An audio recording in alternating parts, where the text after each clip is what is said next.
if you wanted to surveil somebody apart from those things, you had to physically assign someone to take photographs of you or follow you down the street. And we've gone in a really rapid period of time, when you think about it, through this expansion of email records, where you could actually construct quite a detailed mesh of people's social relationships. You can tell just from the frequency of contact if somebody's going through a relationship breakup, for example. You don't have to read the emails, but you can infer, sometimes incorrectly, relationship networks and patterns of contact between people just from email. And then this kind of explosion with mobile phones, where suddenly you've got locational records that come into the picture. We can actually trace people's movements around the landscape in a reasonably fine-grained way. Photographs and videos that are all date, time, and location stamped and carry various other kinds of metadata, and being able to build these really fine-grained relationship maps of people. We can actually know more about people's pattern of life than they potentially do themselves. Again, just from opening the envelope, as Brandis expressed in that Walkley Award-winning comedy clip of 2014. Then the financial data explosion, which I feel like is maybe a little bit underdone in our analysis of this stuff, or perhaps that's just me. Cash is visibly disappearing from our landscape because it's so bloody convenient to just wave your card over a scanner. And that's creating, again, really densely intricate financial maps of people's pattern of life that really didn't even exist 5 years ago. And then finally, again, a little bit underdone because it's in the process of happening, and we probably aren't going to understand the significance of it until we're looking at it in the rearview mirror, this so-called Internet of Things. Who follows Internet of Shit on Twitter? Okay, the entire room. Okay, that's fantastic. If you don't, please follow Internet of Shit. But the streetscape itself is becoming sensate, and that is a seriously big deal. We haven't thought through what that means when the most intimate of all, possible biometric data is being uploaded to servers on the far side of the world, when the home itself is becoming smart. You patch in facial recognition to that kind of stuff, and this whole sort of smart city agenda. And it's extraordinary that against this incredible explosion of oceans of material that didn't exist before that could be trawled by the state, they still complain about going dark. I'm so fucking overhearing that argument. Oh, we're going dark. We're losing access to people's personal records. Hang on a second. The state now has access to the most extraordinarily detailed patterns of people's lives and the most intimate details of our relationships. And I'm really overhearing that argument that we're going dark and we need ever more intrusive powers and access to this stuff. Anyway, I feel like I'm now quite aggressively preaching to the converted. But being aware, I guess, that there are kind of three poles or three actors that are coming at this. This is like dramatic oversimplification, and I hope you'll critique this and tear it to bits later in the session. Firstly, the state, which is agenda, is mostly around control. Whether it's around control of welfare recipients, whether it's control of protesters, trade union organisers, people who might have a different point of view, journalists who might be talking to somebody who saw something horrific happen on Manus Island. And this is being advanced against a completely legitimate agenda of public safety. It's, the state's primary role to keep us safe, and a lot of other really queasy stuff gets advanced underneath that umbrella. The second set of actors, I guess, the corporations, their agenda is a bit different. It's around market share, and it's around extracting value from populations of people who are rapidly becoming the product. Those patterns of data that are being trawled are the product. Any service that's offered to you for free, you can be reasonably confident that that means you're the product that's being sold off to somebody else. But they don't have the same agenda.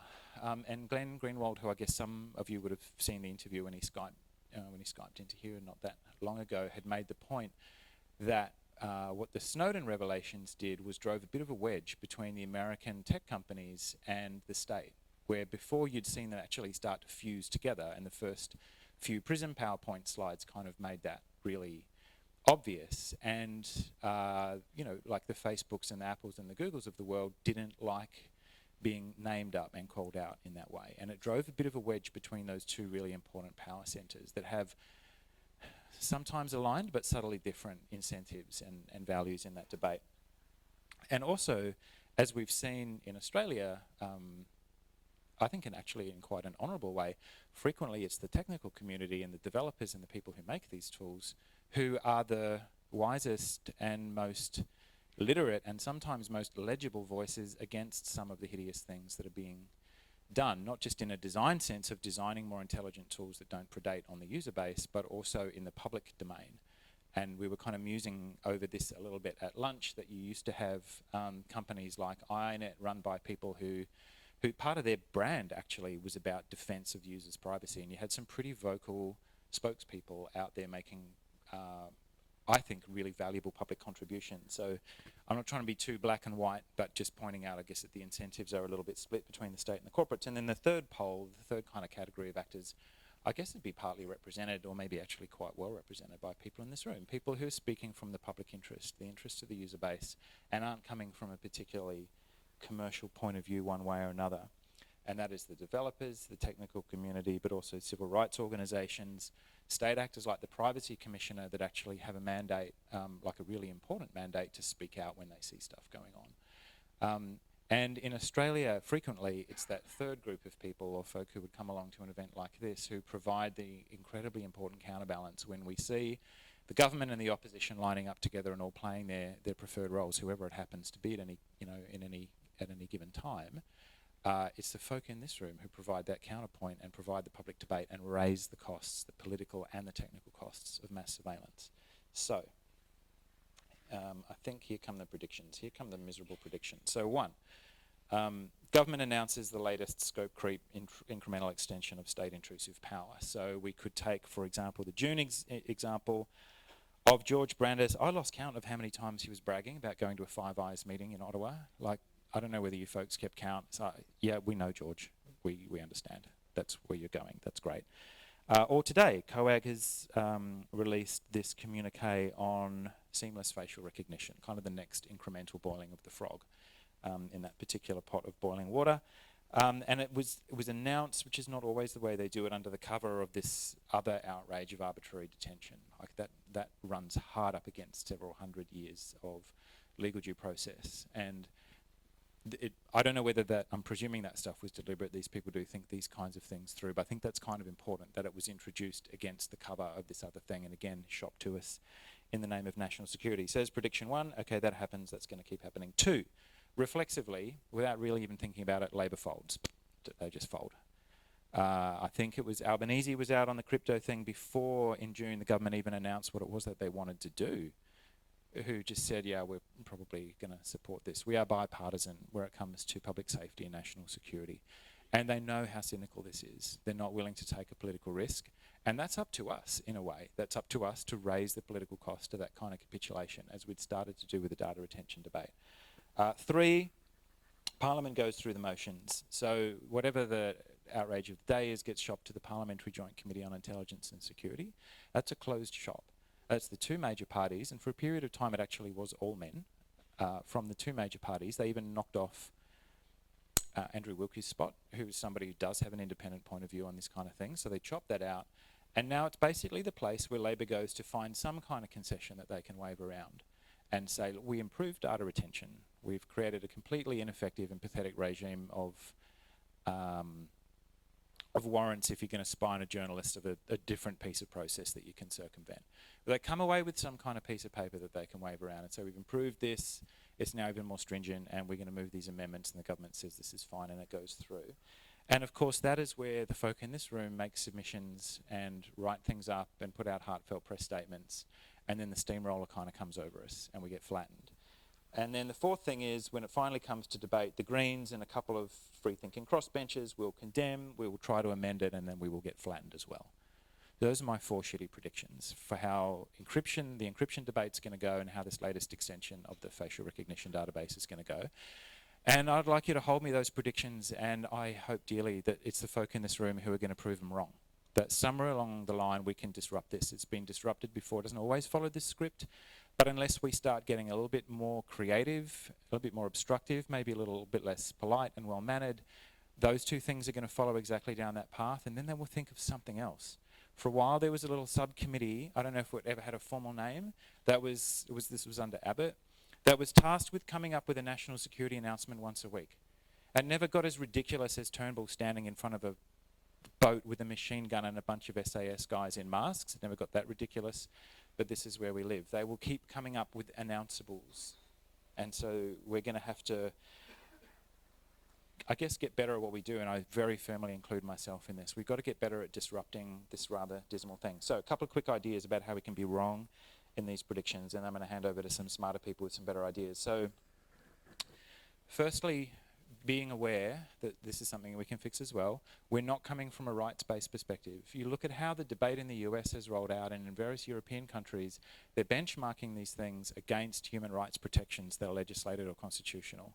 Now, the rights-based debate in the United States was what Ed Snowden tapped into, I would argue very, very effectively. We didn't have the same quality of debate as they had in the United States, even with kind of some of the lunatic politics swirling around there. It was a debate informed by centuries of rights-based debate on the power of the state, and we don't have that here. And the protections that we have are mostly imaginary.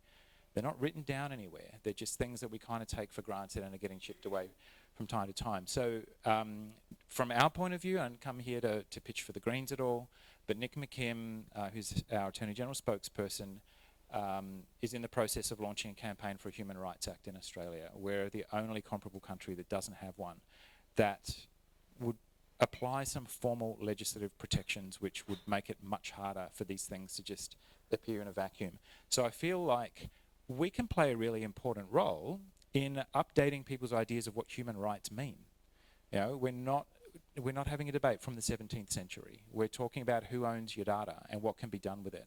In the name of various corporations or states around the world.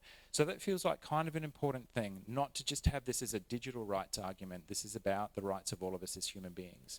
Some of these ideas are old, and it's good to refresh them. The second thing is they've picked a really serious fight. They've picked a fight with mathematics. Like, that's kind of a big deal. Turnbull's famous comment, well, the rights of mathematics are all very well, but it's the rights of Australia that prevail. Sorry, Sunshine, he's in for it's a very Brandis-esque thing to have said. But that's on our side. Like, what they're proposing to do, once we can get a bit better grip on what it is formidably technically difficult. And so that makes it more likely to fail. And that's something, I guess, that's on our side. In the same way as the implementation of data retention has been a debacle, or what they're trying to do is actually really difficult. And so that's something that we can play to as well. That we have allies thinking again about the crypto fight to come. They've picked a fight with the tech giants offshore. Not all of them have the best reputation in this country, but we'll take our allies where we can get them. With the global banking sector, with people running hedge funds, like with really powerful interests who rely on very, very strong bulletproof cryptography to be able to shift huge blocks of capital around the world and smash up the planet and milk entire populations. So they're on our side of the spreadsheet as well. That's wonderful, isn't it? But this is anybody with a bank account has a really strong interest in the Australian government not being able to do some of the stuff that appears to be trying to do. So that counts for something as well. And more voices. Did a little thumbnail audit of press reporting, because the press loves this stuff. The internet loves talking about itself. I got told by a couple of journalists, this stuff has, you know, like crazy click-through rates. Anything with Ed Snowden's attached to it, anything about your privacy online or data breaches and that kind of stuff, really, people love looking at that stuff. They love sharing it. So the press likes writing about it. That's on our side. And they are looking for fresh voices. They're looking for technically literate, smart people who aren't necessarily politically affiliated, to have a point of view that says actually what the government's trying to do is really dumb. Look at the latest round of reporting on the facial recognition stuff or on the crypto reporting in June and after, and that was there. There are third-party voices there, and that helps raise the political cost of coming up with this dumb stuff.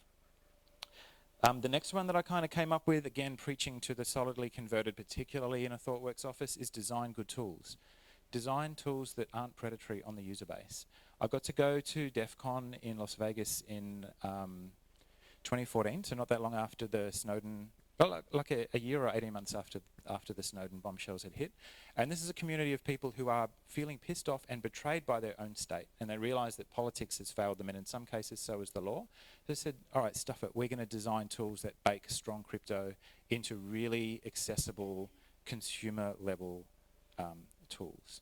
And that was kind of a powerful moment of realising just how important that particular community is. Like, you don't have to wait for the politicians to fix this stuff. They're always going to be 10 years behind and kind of jerked around on the strings of the media cycle and various other things. But building tools that actually respect the user base, I feel like we shouldn't lose sight of that. And then educating people, which again ThoughtWorks has played a really important role in doing via lending technical expertise to crypto parties and that kind of stuff, like making these tools accessible to people so that we're not just sitting around passively waiting for the state to fix this stuff. I don't think we should let politicians or the state off the hook. You know, I don't think we should, be happy to find ourselves in an arms race, a technical arms race with the people that we elect democratically. I don't think that's good enough at all. But while we're having that fight, I think that kind of personal protection and basic tech literacy is just always going to be a really important part of the debate. Raising the political cost of surveillance, and again, I'll throw this out as a contestable point. I feel like we lost the data retention debate after 4 or 5 years, but we raised the political cost, and we subtly tilted the landscape for some of the fights to come. Labor is still pissed off at us for how hard we hurt them in the data retention debate. They decided really early on that they were going to support that, but we made it hurt them politically. We didn't quite get it to hurt the government. But raising not just the cost of indiscriminate driftnet surveillance by starting to put good crypto into consumer level tools, but raising the political costs of having these fights in the first place so that Labor get a little bit of political cover when they're in opposition to be able to more strongly critique some of the more lunatic stuff that comes out of the Attorney General's mouth. And what was the last one? Oh yeah, being bold. I was having a chat to Nick on the way back into the city. He was talking, are you speaking tonight? Because I don't want to steal, you had a really great point. I'm not going to pinch it. A night off.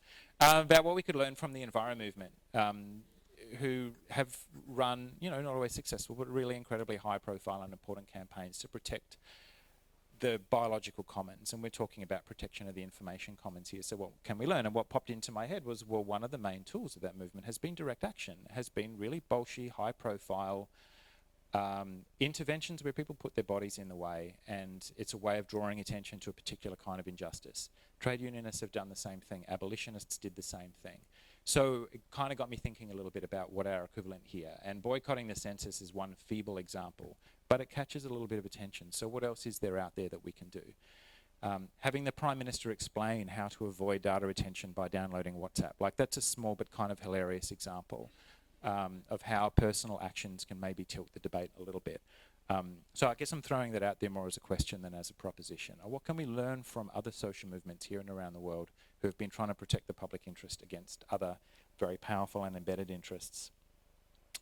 And then finally, if we don't tell the story of our wins, nobody else is going to. Again, reminded at lunch, we don't have data retention applicable to civil legal cases. That was one I thought we were probably buggered. And that was one on the papers. Like, that was one through some committee inquiries, through some really sustained arguments, submissions, and smart people who kind of got in the faces of the decision makers and headed that one off at the pass. And so nobody knows that we won. And if we don't write that history and acknowledge the people who managed to pull that off, then that will very quickly get swept under the carpet as well. We've got a kind of cobbled together semi-non-functional internet filter instead of the monstrosity that Senator Conroy was proposing in about 2009. And that was because, including some of the people in this room, it wasn't really coordinated, it wasn't strategic, but it was bloody effective. And over the course of 2 or 3 years, we managed to knock that off. We held off data retention under, I lost count actually, maybe 3 Labor Attorneys General. Is the AG department continually just pushing this idea, data retention, pushing it. And Nicola Roxon threw it to a public inquiry and threw a little bit of sunshine onto it. Mark Dreyfus, in the brief period of time he was Attorney General, kind of just put it into the bin. And then they find somebody kind of compliant enough to do their bidding, and you get George Brandis turns up, and then you get a data retention scheme. But in the meantime, like, we kind of had them on the back foot for a period of time. There's a certain amount of attrition. So these things aren't always lost. And that dismal set of 4 predictions that I made before don't always apply, because we do come up with creative stuff and we can have our wins. And we can step it up. We can stop being polite. We can fight dirty, because the other side sure as hell is, and remind people that we all have a stake in things like strong crypto, and the profile of these kind of issues changes and kind of sours every time somebody loses control. Was it 3 billion? I couldn't believe that there were 3 billion Yahoo user accounts at all. I don't know whether there's some double counting. Like, that's a really substantially large number, right? There's 3 billion people using that thing? Oh, there's a little bit of double counting.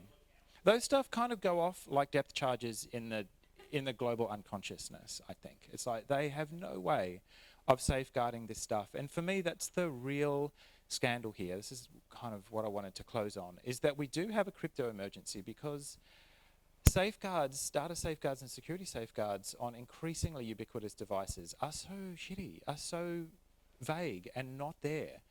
Who's heard of screw driving? So, sorry to end on this. Okay, in this room, a fair number. You can hack sex toys if you get close enough to. It's not Bluetooth. It's some other thing. If you get, is it?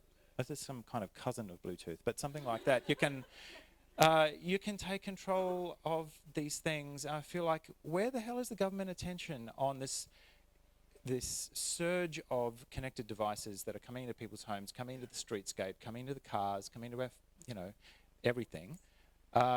For me, that's the real scandal here, is that instead of taking that on directly and preventing the sale of materials unless they're properly locked down and not expecting the user base to understand or care about this stuff, they are instead proposing to weaken such technical standards as do exist. And I feel like we can be on a winner. This can be the next one that we can put up and say, you took on mathematics and also this scrappy insurgency, and thank God you lost. Anyway, I'm looking forward to being part of the conversation about exactly how they lose. So thanks for having us up.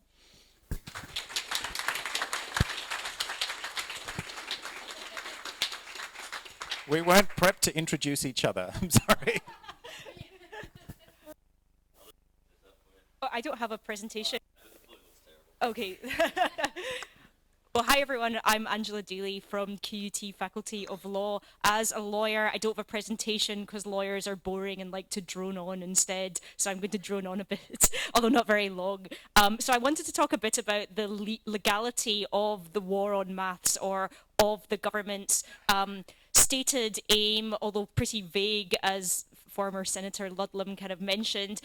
They seem to want to be introducing some kind of encryption backdoors into certain services, although it's not entirely clear what they want to do. But if that is what they want to do, then I just want to kind of give an overview of the extent to which that is actually legal or not. And firstly, I want to look at kind of 3 levels of legality. So under Australian law, under the law of comparative countries, and under international law. And rest assured, this is not going to be very long, so it's not a law lecture as such. Firstly, under Australian law, is it legal to introduce encryption backdoors? Well, I'm sad to say that, unfortunately, the war on maths, even if it's ill-advised, even if maths will win, as Senator Ludlam said, well, we also know the law is an ass, so the war on maths probably is actually legal under Australian law. And this is really because the Australian Constitution has very limited protection of rights. So there are a couple of rights that have protection under the Constitution, but it's very minimalist. And privacy is not one of those rights. We do have a very kind of weird implied right to freedom of political communication. But to what extent encryption backdoors could be challenged against that, I think, is very unclear. So encryption backdoors may interfere with things like privacy and freedom of expression, but to what extent a kind of court would find that to be the case, I think, is very unclear. And particularly if it was in a scenario in which the government was kind of mounting sort of national security or terrorism arguments. Now, I'm certainly no expert on the Australian Constitution, as my accent probably suggests. However, I believe that the current High Court is is not a very sort of activist court, and so it would probably have to take an activist stance if it was to find that encryption backdoors were in violation of the few constitutional rights that we have. Secondly, what's the scenario in some comparative countries, so particularly kind of the US and Europe, or the European Union. So in the US, I mean, the war on maths is a bit of a throwback to the crypto wars of the 1990s that some of you may be old enough to remember going on in the US, which were really around to what extent restrictions on the kind of dissemination and use of encryption 20 years ago were in accordance with the US Constitution, and particularly the First Amendment rights to freedom of expression. So in the course of those kind of legal crypto wars, the US Supreme Court did actually find that there was some protection of the right to use encryption which came from the First Amendment. But it's unclear, I think, still whether if the US government wanted to introduce something similar, the extent to which that would be constitutional, and particularly, again, in the context where there are a lot of kind of well, I wouldn't say strong, but there are a lot of arguments made around kind of the necessity for national security, and particularly in this scenario with the Trump administration. And we've seen, for instance, with things like the Muslim ban, that some courts have actually upheld parts of that. So to what extent the Supreme Court might uphold a ban on encryption backdoors remains to be seen. But it is true that in the US there are stronger protections as a result of the Constitution and the rights culture that former Senator Ludlam was mentioning. That doesn't exist in Australia, but it does exist in the US. And there's a similar kind of scenario in Europe as well. There's more protection of rights there. There is the European Convention on Human Rights, and there's also the EU Charter of Fundamental Rights, and both of which contain rights to privacy and free expression. And both of these have actually been used fairly, I'd say fairly successfully in the last kind of, since the Snowden revelations, to try and rein in some of the kind of bad activities of governments, particularly the British government, but also the activities of some large internet companies as well. So you might be familiar with, for instance, cases such as the one where the Court of Justice, you might be familiar if you're a lawyer, but anyway, where the Court of Justice of the EU struck down data retention laws in the EU, which are very similar to the ones that we have in Australia. Why were they able to do that? Because there are enforceable rights to privacy in the European Union. We don't have that in Australia. We have a really, I would say, pathetic Privacy Act, which is nothing, and similar acts at state level. Sorry, Privacy Commissioner, but it's not actually your fault. Yeah, I know you want to change it. Anyway. But legislation is not the same as having strong constitutional or enforceable human rights, and that has been a massive difference in Europe compared to here in Australia. Laws that would be illegitimate or invalid in the European Union are valid in Australia, which for me is like very concerning. But again, in this kind of similar scenario with encryption backdoors, it's not entirely clear how that would be dealt with in Europe. Some of the cases that we've had so far since Snowden suggests that the courts are actually fairly activist, particularly at the European level. But again, I mean, in Europe there have been some really bad terrorist acts in the last few years in some countries, I guess particularly France, which currently has an indefinite state of emergency at the moment, which is kind of concerning from a civil liberties perspective, but also is a country which has experienced a lot of actual terrorism, which is not the case in Australia. So in that context, for me, it's kind of unclear how a court might decide on this. Okay, thirdly, third aspect of legality is under international law. So a couple of years ago, the UN Special Rapporteur on Freedom of Expression, David Key, recognized the importance of encryption and actually anonymity or anonymity online for the exercise of the right to privacy and free expression, which are recognized also as rights under international human rights law, including in some instruments that Australia is actually party to. So Australia actually has international human rights obligations around privacy and freedom of expression. They just aren't enforceable in Australian law. And it's, again, encryption backdoors might infringe these protections, not entirely clear, but even if they do, there's not a very strong enforcement process of international human rights law, which is an ongoing issue predating even technology. You can make complaints to the Human Rights Council, which can issue a decision, but the enforcement mechanisms for that decision are not very good. Okay, so despite the fact I've kind of painted a somewhat kind of depressing picture of the fact the war on maths is probably legal, I wanted to kind of put forward sort of 3 avenues that I think we should consider that are somewhat legalistic, and then also 2 practical steps that I think we can take immediately. So the first kind of avenue to consider is that, again, something that we were discussing at lunch, rather bizarrely, and for reasons I cannot fathom, Australia has a bid to have a seat on the UN Human Rights Council, despite the fact it wants to wage war against mathematics, despite the fact there are also kind of human rights infringements in the offshore detention camps, and probably also with regards to Indigenous rights in Australia. But anyway, Australia wants to have a seat on the UN Human Rights Council and was also talking talking a lot about its great respect for human rights, particularly in the cyber, in DFAT's cyber strategy, which was released yesterday. So I do think that while it might be difficult to kind of enforce rights in legal terms against Australia, I do think that kind of like some negative coverage of these activities in international and national media might actually kind of go some way to derailing this bid and embarrassing the Australian government internationally. But on the other hand, the Australian government doesn't seem to care about the embarrassment around some of its other human rights violations, particularly in Manus and Nauru. So why would it care about the war on maths? And particularly when it has allies in places like the UK, also kind of wants to get rid of their human rights obligations and also wanting to wage war on maths as well. Although, as Amber Rudd said, I think yesterday or the day before, she admitted that she has no knowledge really about what the war on maths even is, but she knows she wants it. She knows maths is bad. Okay, so that's like one thing that I think we can consider as embarrassing the Australian government more internationally, particularly when it has, for me, quite a counterintuitive bid for a seat on the UN Human Rights Council.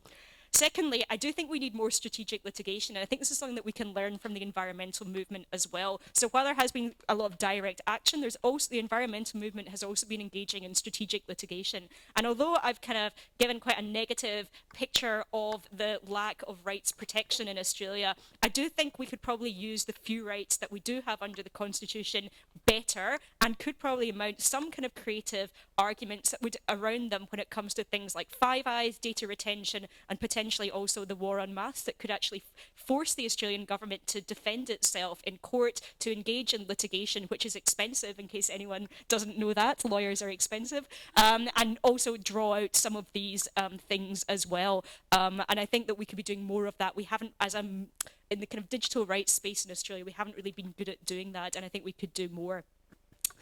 Thirdly, I mean, not a super legalistic argument, but I think the Australian government does care about things like innovation, business, and the cyber. So I think we need to make arguments. Well, I mean, it talks about the cyber. Anyway, I just released a big document about cyber stuff. Anyway, so I'm very obsessed with cybersecurity as well at the moment. So I think we can make sort of arguments around these sorts of terms about how things like encryption backdoors may be detrimental, and it could also entail that some businesses do not operate in Australia anymore, or don't conduct research and development work, and so on. So if the rights is not kind of getting us anywhere, I think some of these other topics could actually be more persuasive, particularly perhaps to the government. And I think we can also point to a scenario or an example of where Australian government sort of regulation and laws have actually encouraged or kind of discouraged innovation. So I was thinking today about 2014, when Bitcoin startup CoinJar moved to the UK from Australia because Australia introduced laws which would have charged GST on Bitcoin rather than treating it as a currency. So okay, maybe not quite on the same level of seriousness as encryption backdoors, but that is a concrete example of a company that has left Australia. And so if the government is interested in encouraging innovation and startups and all the rest of it, it has discouraged that with some previous laws. And so I think that could be a more kind of forceful argument. Very, very practically, I had kind of two things to say about really practical steps that we can take. And I think firstly, we need to be much better about lobbying politicians. So obviously writing to your local member and all the rest of it, but also lobbying politicians in Canberra who seem to live in a sort of bubble to some extent, where they do not necessarily kind of engage so much with industry, even though they talk a lot about it, or kind of civil society, etc. So I think that we could be doing that much better, and we could actually be explaining to people what even encryption is and why encryption backdoors would be a bad thing. I mean, talking about anyone who's using online banking, or even not using online, anyone who has a bank account has an interest in strong encryption, and I think that is something that politicians who are maybe not so technically literate could easily understand. Second thing is that, excuse me, I think we need bigger and better campaigns. So as former Senator Ludlam was mentioning, there has been campaigns around some other big digital rights issues, but they've maybe been a bit haphazard or not very well coordinated. Even if they have kind of had some successes, think about how much better those campaigns could be if they were better coordinated, and also kind of reaching out to the general public more generally. And I actually want to say one third thing, which is that I think some of the I think that could be very effective having media campaigns right now, because I think there is more of a sense of concern around issues such as privacy and data in this last year. So things like the census fail, things like robo-debt, I think have really made these kind of quite mainstream issues. And even around the recent sort of media I've seen around things like the facial recognition capacities that the government has or wants more of, seems to me, I mean, in a non-sort of academic sense or a non-well-researched sense, I haven't done a discourse analysis. It seems more, academics will get that joke, or social science academics will get that joke. Anyway, it seems more critical than I think some of the media maybe a few years ago. So I do think that there is this kind of sense, people are kind of concerned now, whereas before I think things like privacy and digital rights were a much more kind of niche, weird sort of techie issue, whereas I think now they're kind of a mainstream issue. Therefore, I think we do need more lobbying and we do need better campaigns. But on that point, I can't kind of direct you to a particular campaign or organization just yet, but I can say that if this war on maths ramps up, then I think we will see a big campaign about it. So I would say kind of watch this space, maybe kind of if you don't already follow some of the civil society organizations in Australia, if you follow them, and you will find out about the big campaign if and when it's necessary. Okay, thanks very much.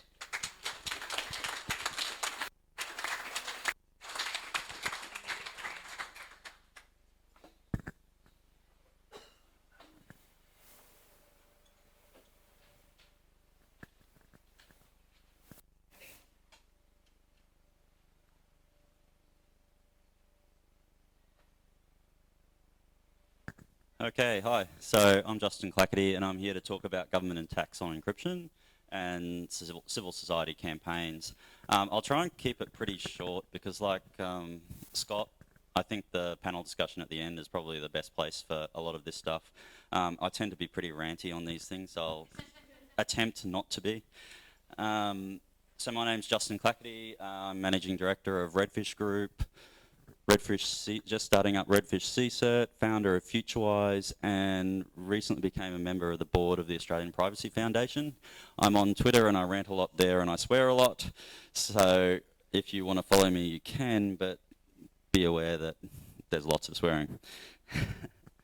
So first of all, the government policy and the current state of things. As you can have probably heard already through Scott and Angela, it's pretty bad. What's happening at the moment is that we're really moving a bit towards a surveillance state, and I don't think that's really overstating things.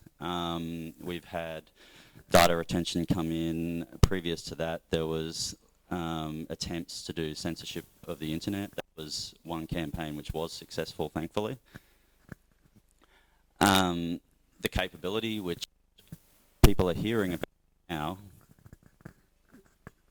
Can you hear that? Yeah. People are hearing about now because of COAG, but it's really been around for quite a while. It was announced in 2015. There were some vague community interactions with it to begin with. But the media is really only taking notice of it now, which is quite concerning. Well, KNX Web Services is not related to anything there. You've got the Digital Transformation Agency, which is wanting to set up effectively the Australia card, but electronically. And the greater thing that's going on there is that people may or may not realise this is likely to be linked into the capability, so the facial recognition systems, which so you'll be linked in with your one and only ID to facial recognition systems that all of the state governments and federal governments have access to.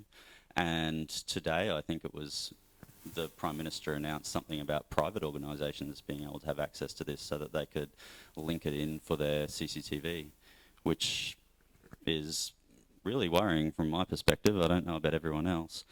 Then you've got census fail, robo-debt, war on maths. It's just never ending, really. There was also recently something to do with, I think last year it came into effect that effectively information security specialists doing their job were breaking the law, to do with looking at encryption and really talking about anything to do with encryption.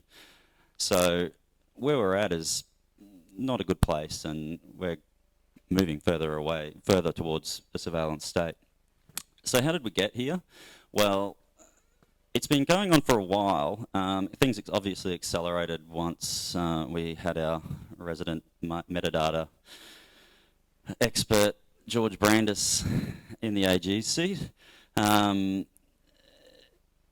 Basically, the Attorney General's Department has been pushing a lot of this stuff for years, and they're just looking for an Attorney General who's weak or stupid enough to actually push this stuff forward and let it get through.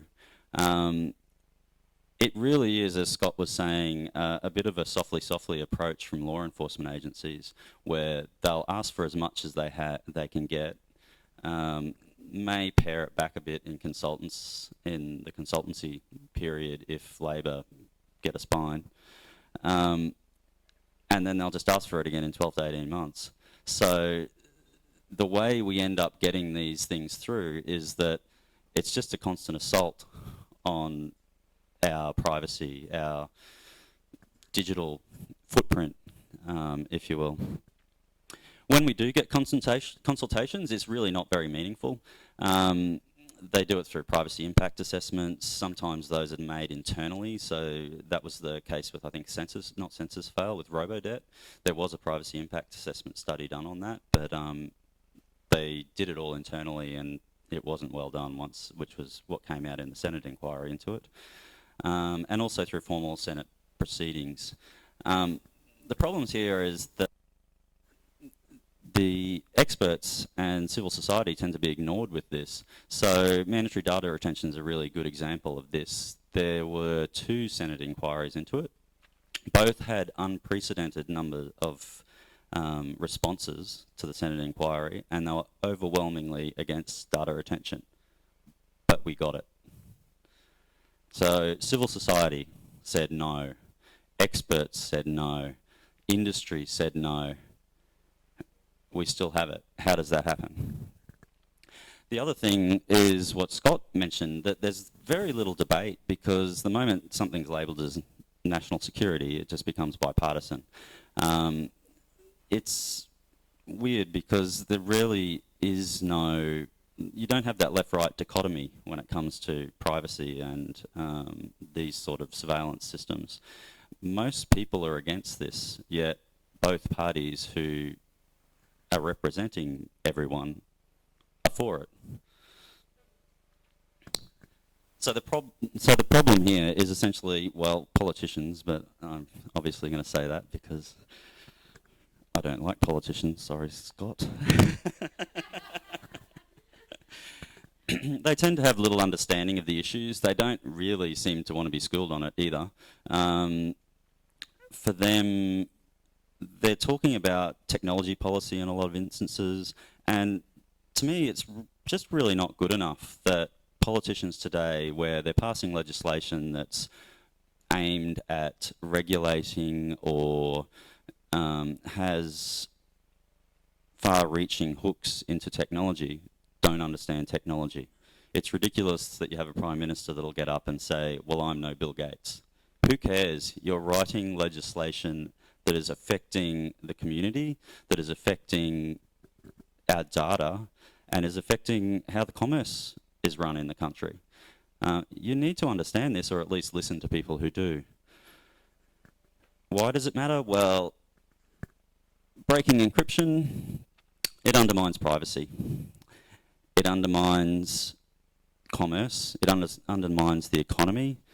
And information security is another thing that you have with it. If you don't have your data safe, then it's pretty much open to the world. If you undermine encryption, it's not just state actors that you're going to be exposing your data to. So it's not just the Australian government or the US government or any of the Five Eyes. This stuff will get out there to organised crime. That's what happens. It's as simple as that. If there's a hole in there, then criminal actors will find it and they will get your data and they'll use it. And you see data breaches coming out every day. So now a bit about civil society. So society and the media, and I'm going to have a bit of a bitch about the media here as well. So is there any media in here? No, good. So we're very much let down by the media. Again, it's similar to the politicians. They don't necessarily understand it. There are a few coming up that do, which is quite good. But for mainstream sort of things that mums and dads are watching on television, those reporters or personalities just don't understand what's going on there, and quite frankly, they don't care. Reporters often don't have the time to really look into complex problems and report on them effectively. So for issues to do with technology, they're a complex problem. That's what they are. So you can't put that into a soundbite, and that's not something that is very easy for the media to get out to us. Because of this, they tend to become just broadcasting the talking points from the ministers. I find it very frustrating. I'm sure many others do as well, when the minister comes out with some national security advice and the bulk of the reporting is reading out the minister's press release. Many of them might sit in, if it's actually an announcement where the minister's available, the questions tend to be not very deep, and that it shows very little understanding of what's going on. So you can't get to the crux of the problem, and if we don't do that, society as a whole doesn't know what the issue is, and we're ill-informed, and an ill-informed society can't give consent on any of this legislation. We can't give consent on giving away our data. For instance, the latest thing with the capabilities, so the facial recognition system stuff that's gone through COAG, that data was all collected for your licenses. Did you give consent for that data, so your photos, to be given to a federal law enforcement agency that can then be broadcast around to every other law enforcement agency in the country and used for a one-to-many facial recognition system? You didn't. Where's the consent on any of the privacy data that you're working on here? So now onto civil society groups. We've got a number of them, and most of them are kind of represented with the speakers tonight. So there's Australian Privacy Foundation, which is quite well known and gets a little bit of a say in the Senate committees that come up, which is good. Digital Rights Watch Australia, which is a newer organisation aiming at broader digital rights rather than just privacy. Electronic Frontiers Australia, and FutureWise, which is my own one. We have a broader technology background that we look at technology policy as well as health and education and how those interact. Now, it's great to have those, but the problem we have with the civil society groups is they're not very well financed. Australia is really a very small country, so 24 million people. We don't have a lot of philanthropy towards these sorts of things, and without that ingrained libertarian attitude that you tend to get in, say, the US, and the constitutional protections that you get from other countries, we really don't tend to understand as a society when our privacy or our rights are being abused by the government. As a result, we tend not to finance a lot of the civil society groups who are trying their best to fight for us. And this becomes a problem because we tend to be often the canary in the coal mine for these sorts of legislation. So mandatory data retention, we got that in, and now we're the poster boy for it. When another democratic country wants to put this legislation through, they can just point at Australia and go, there's a democratic country that's doing this stuff.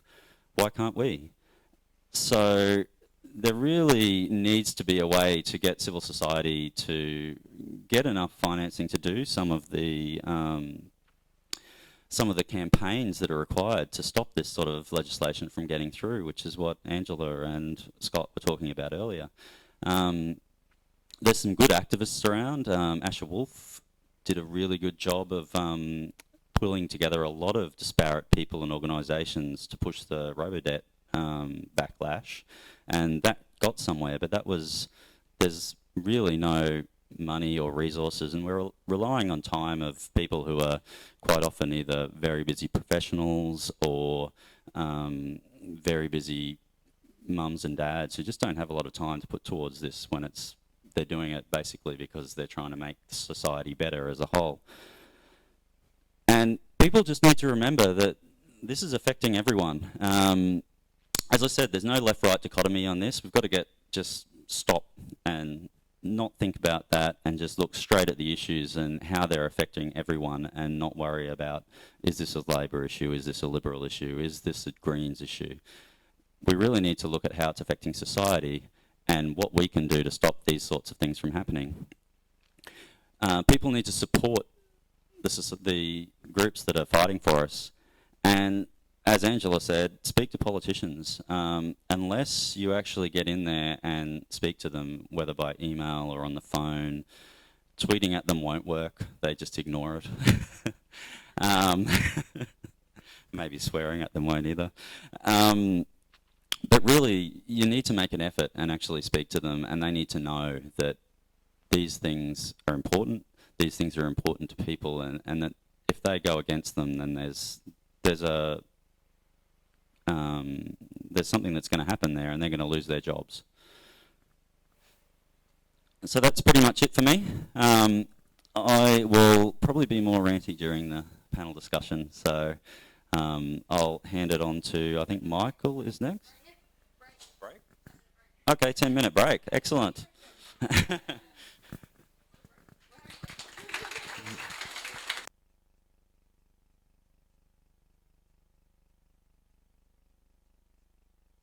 So I'll just do a bit of housekeeping for those who have shown up a little bit late. There's a whole bunch of food there for you. Feel free to just help yourselves, lay into it. Similarly with the fridge, which should be holding on now. So this is a new office, this is a new fridge, this is a new AV setup. So thank you all for coming along. Bathrooms are straight out the back there, just past the lifts. Anything else, just come up and say good day. Thanks. Oh yeah, there's a recycling bin next to the fridge for the empties.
All right. Trust everyone's had a chance to. Trust everyone's had a chance to grab something to eat. Plenty of time for a bit of a chat afterwards. We might just jump straight back into it. We'll try and fit in one more break before the panel discussion.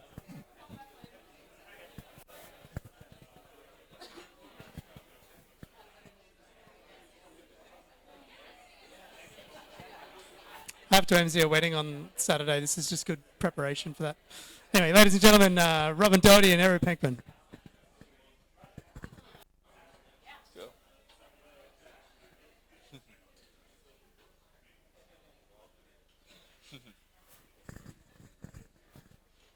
Hello everyone, we're here to talk about breaking encryption for dummies. Don't worry, you're not the dummies. But I would like to start with a story about my cats. This is Duncan down here. He's the cat that I've had for the longest time, and then Rick and Dundee are new arrivals.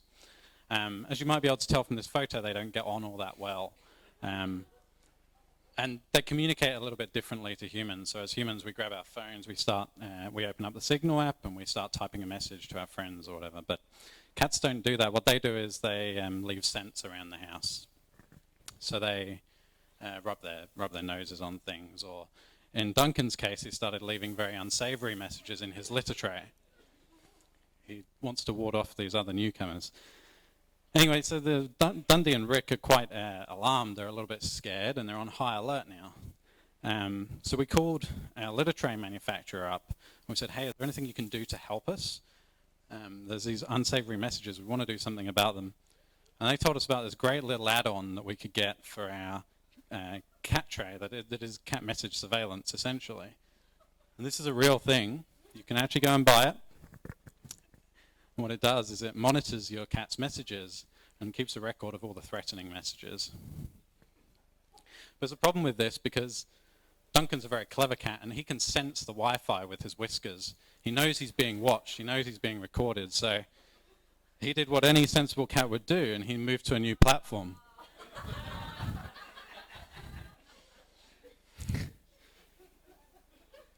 So how is this relevant?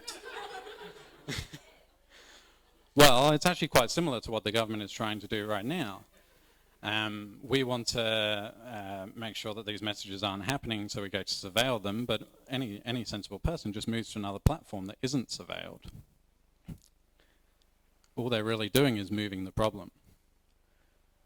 Hands up if you saw this quote, or you heard this quote, you read this quote from Malcolm Turnbull. If you didn't hear it already tonight, you probably thought it was pretty silly, right? And I would agree with you. I think it's a very silly quote. We're going to explain how the maths do apply to the internet and how they apply to encryption in particular. And these are the questions we'll try and answer today. What is a backdoor and how it would work, and any problems that it would solve, some that it would create, and are there any alternatives?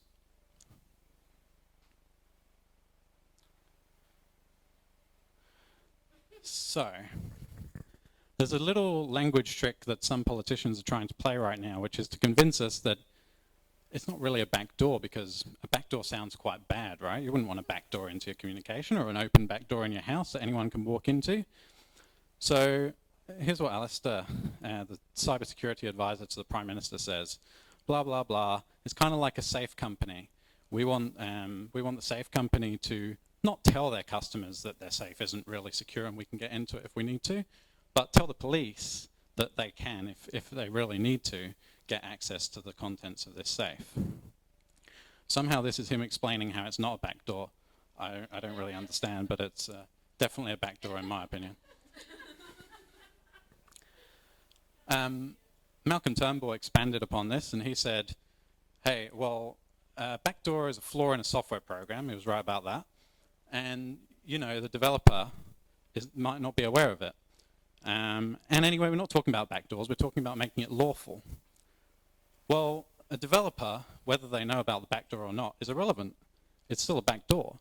And making it lawful is just a lawful backdoor. It's still a backdoor, so don't fall for that. We're going to explain what a backdoor really is now, and why it's a bad idea, but let's take a step back first. Thanks, Robin. So I'm going to give a brief history of encryption and its interaction with government. So let's go back to World War II. Who here has seen The Imitation Game? Show of hands. Pretty much everyone. It's a great film. So in The Imitation Game, Alan Turing is trying to crack the Enigma codes of the Enigma machine. So the Enigma machine was an example of modern encryption. In modern encryption, you have an encryption function and a secret. You publish the encryption function so that it can be reviewed and tested and so that other people can use it. But without the secret, the encryption can't be cracked. Ultimately, at the end of this film, they were able to break the codes, and everybody lived happily ever after. Well, not quite. So at the end of World War II, the US government decided that they would make exporting cryptography tools, like the Enigma machine, highly restricted to give them an edge in the Cold War. Fast forward, it made sense at the time. Fast forward a little bit to the 1970s, and we have many breakthroughs in mathematics. Encryption functions were being researched and discovered, which opened the door to modern, practically unbreakable encryption. All right, fast forward again to the early 90s. So at the end of the Cold War, the great crypto war began, Crypto War 1. Despite times had changed a lot since the days of the Enigma machine, but it was still a highly restricted export.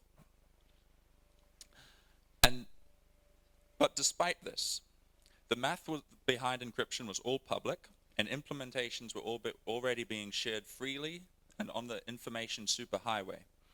Coalition of activists, academics, technologists, civil society groups banded together to make encryption a public good. This is an example of implementation of a strong encryption in Perl, and this was actually printed off on t-shirts in order to export encryption to the world. But the US government persisted, and they came up with two main ways of controlling encryption. The first was called export-grade encryption. With export-grade encryption, you basically force companies to use a very weak algorithm with some known vulnerability that you know you can crack. The second was called key escrow. With key escrow, you basically force companies to give you secret backdoor keys to their encryption algorithms. So we're going to give a quick practical demonstration of how backdoor encryption would work in practice and how it did work in the 90s. All right. So I'm actually going to need from the audience just 3 volunteers. You in the middle.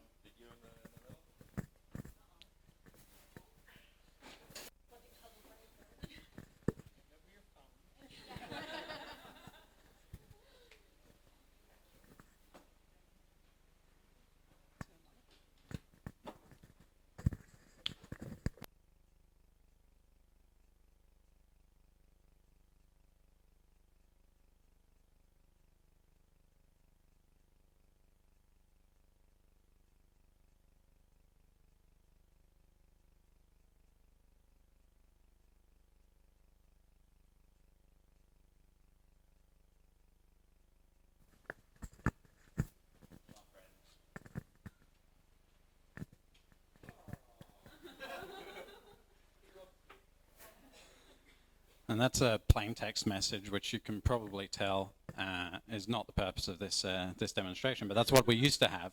And the people in this demonstration here represent the internet. You can see some computers and some cables, and maybe some of them are good people, maybe some of the bad people. You don't have control over who sees this message as it passes along. The next demo is where we got slightly better, and we introduced encryption, end-to-end encryption. And now we get this letter, and instead of just sending it plain text down the wire to past all these people who might be able to have a sneaky peek, we lock it up, put it in a nice safe box, In reality, we scramble the letters and we use a key that only the recipient, John, will know about. The key has already been distributed magically, has it not? Notice the metadata is attached to the outside of the So depending on what kind of protocol you're using, you may or may not be able to see some metadata about what's going over the wire. But the important thing in this case is you can't see what's inside the box. And that's a very strong, only John can unlock. No one else has the key to that lock.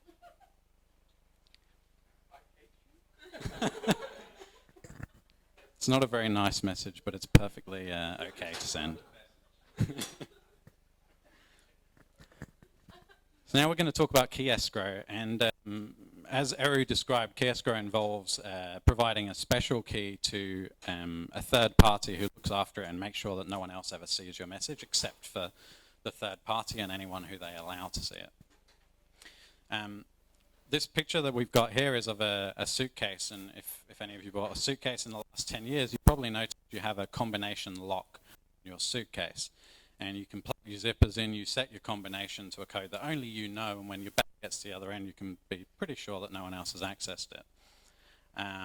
However, you might not have noticed that there's a keyhole at the top of your combination lock, and around the edges of that keyhole it says TSA and then 3 digits.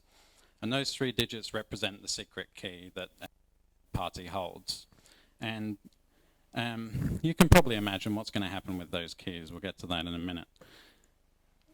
The third demo that we've got is for export-grade crypto. And this time we're going to take a message and we're going to put it into that box. We're going to encrypt it nice and safe. And we're going to put it. You might notice something special about this padlock. It's not your ordinary high security padlock that we might expect to have put on there. And like I said, some people on the internet are not good people, and they might have found a way to get into this lock. They might know a little bit about it more than you do. And if this is the kind of security that we can expect in the future on the internet, we're going to have a very bad internet.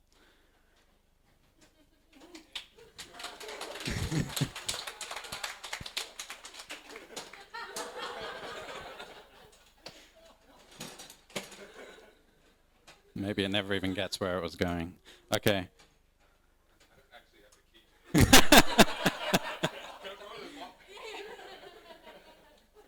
All right, that's all for the demos. Thank you, everyone. Have a seat.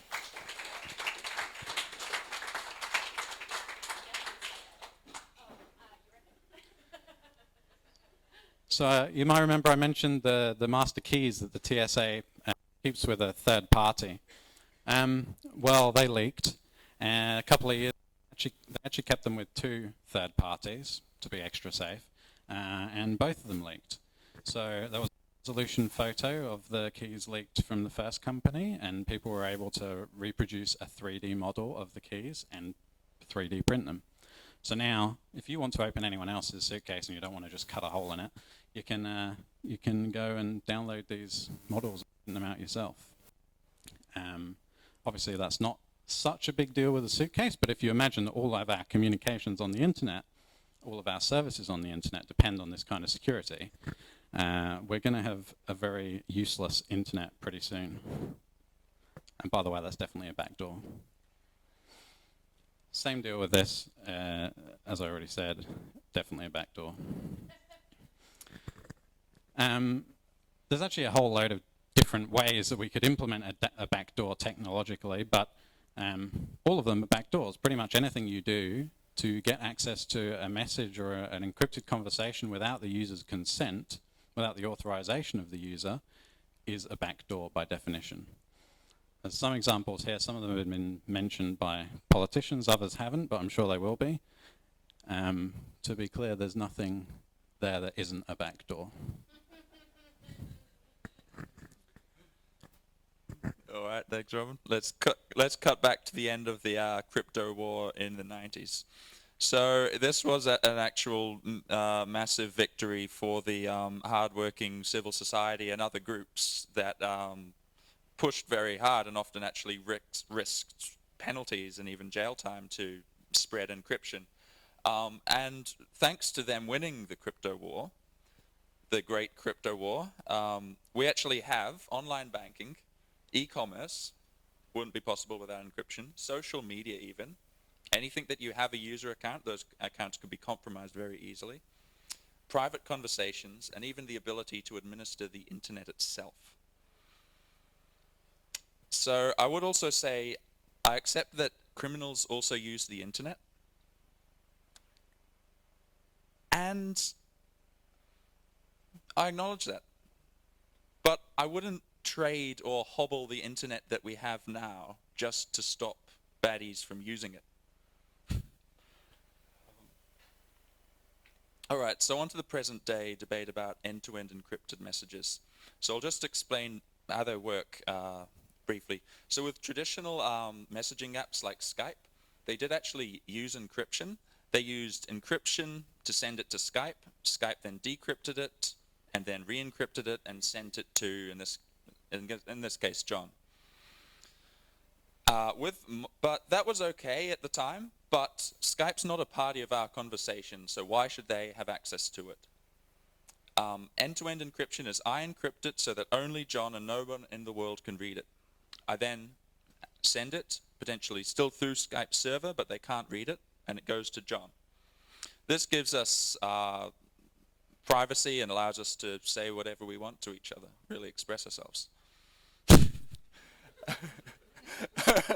Whatever we want.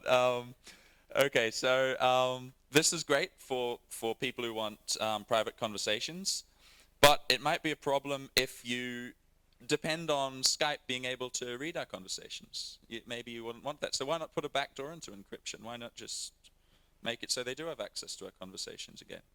Well, what problems would this actually solve, and what problems would it create? So let's talk about it. So the security model of an end-to-end encrypted chat is that if I trust myself, and that if I trust John, then that I know, and if I trust the public encryption function that's being used, then I know that our conversation will be secure and private. When politicians talk about putting backdoors into encryption, I think they have something like this in their mind. An authorized agent wants to crack a criminal investigation, so he goes to a judge, he gets a warrant, using an easy backdoor, he's allowed to read the conversation and crack the case. Sounds good, right? This is what a backdoor in encryption would actually look like in practice, the security model of a backdoor. So I'll preface this with saying that they haven't told us exactly what kind of backdoors they want to use, but this architecture is similar in any case, any kind of backdoor. So we'll start off with my device. So my device gets a knock on it. Hello, I want to use your backdoor. How does my device know whether to let them in? Does it know? It says it's WhatsApp. Well, how do I know your WhatsApp? How do I know it's not just somebody else? Well, there's got to be a secret knock. But what if somebody overhears the secret knock? And even if it is WhatsApp's backdoor server that was knocking, how do I know who's in control of that server? Is it one of the authorized WhatsApp staff who's supposed to have access to that server? Or is it a script that's been injected onto that server by a hacker or a foreign hacker or anything? Of course, that server has to be backed up because you wouldn't want it to crash and you lose the capability to access backdoors forever. And the database has to be maintained by a potentially different set of people. Of course, it has to be hosted in a cloud, which may be in a completely different company. We don't know. Of course, it has to be developed, so we have a different set of people developing it. They would use some kind of internal infrastructure to push updates to this backdoor server. Each of them have their own computers and various security approaches, some better, some worse. They have a corporate network with a whole bunch of other staff. The legal team have their own computers. this is the officer and the judge right at the other end are actually, they are two potential exploit vectors. They could be the officer that's trying to abuse, trying to stalk somebody, or for various reasons is trying to abuse their power. But from a security standpoint, they're only one of many potential problems that could allow other people to access these backdoors. And that's not the full picture. If I drew the full picture, we wouldn't be leaving tonight. We wouldn't be leaving tonight. All right. So let's talk about the problems with backdoors. It's a backward step for security on the internet.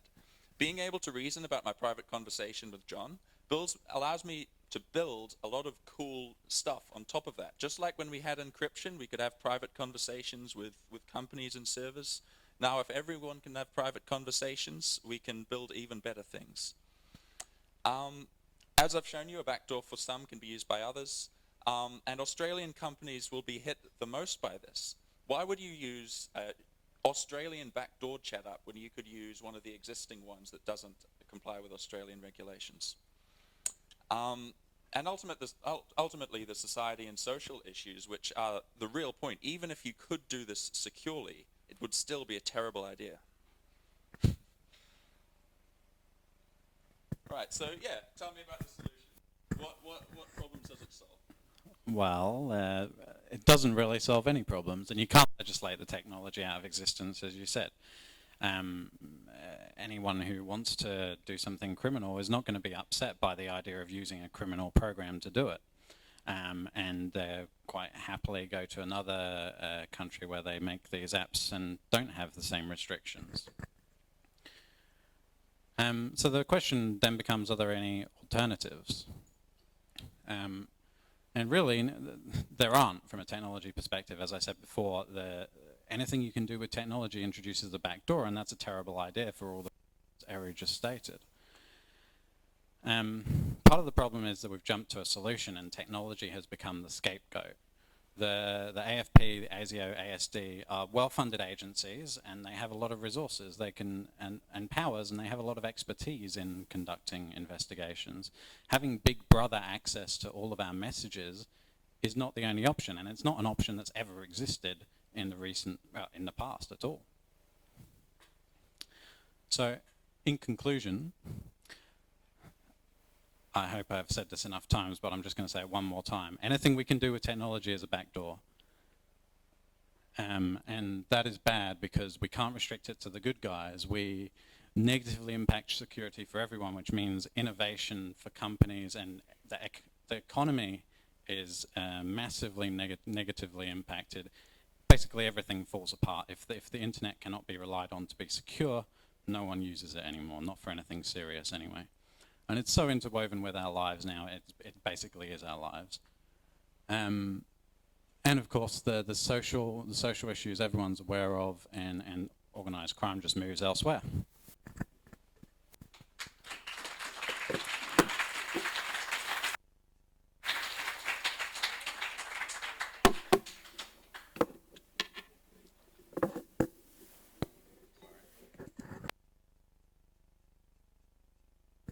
Hello.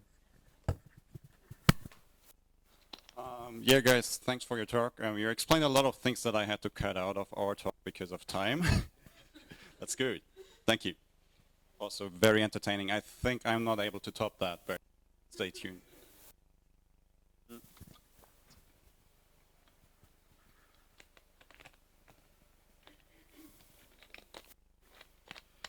So yeah, hello, my name is Felix Victor Munch, as you could tell from my name or my accent. I'm from Germany.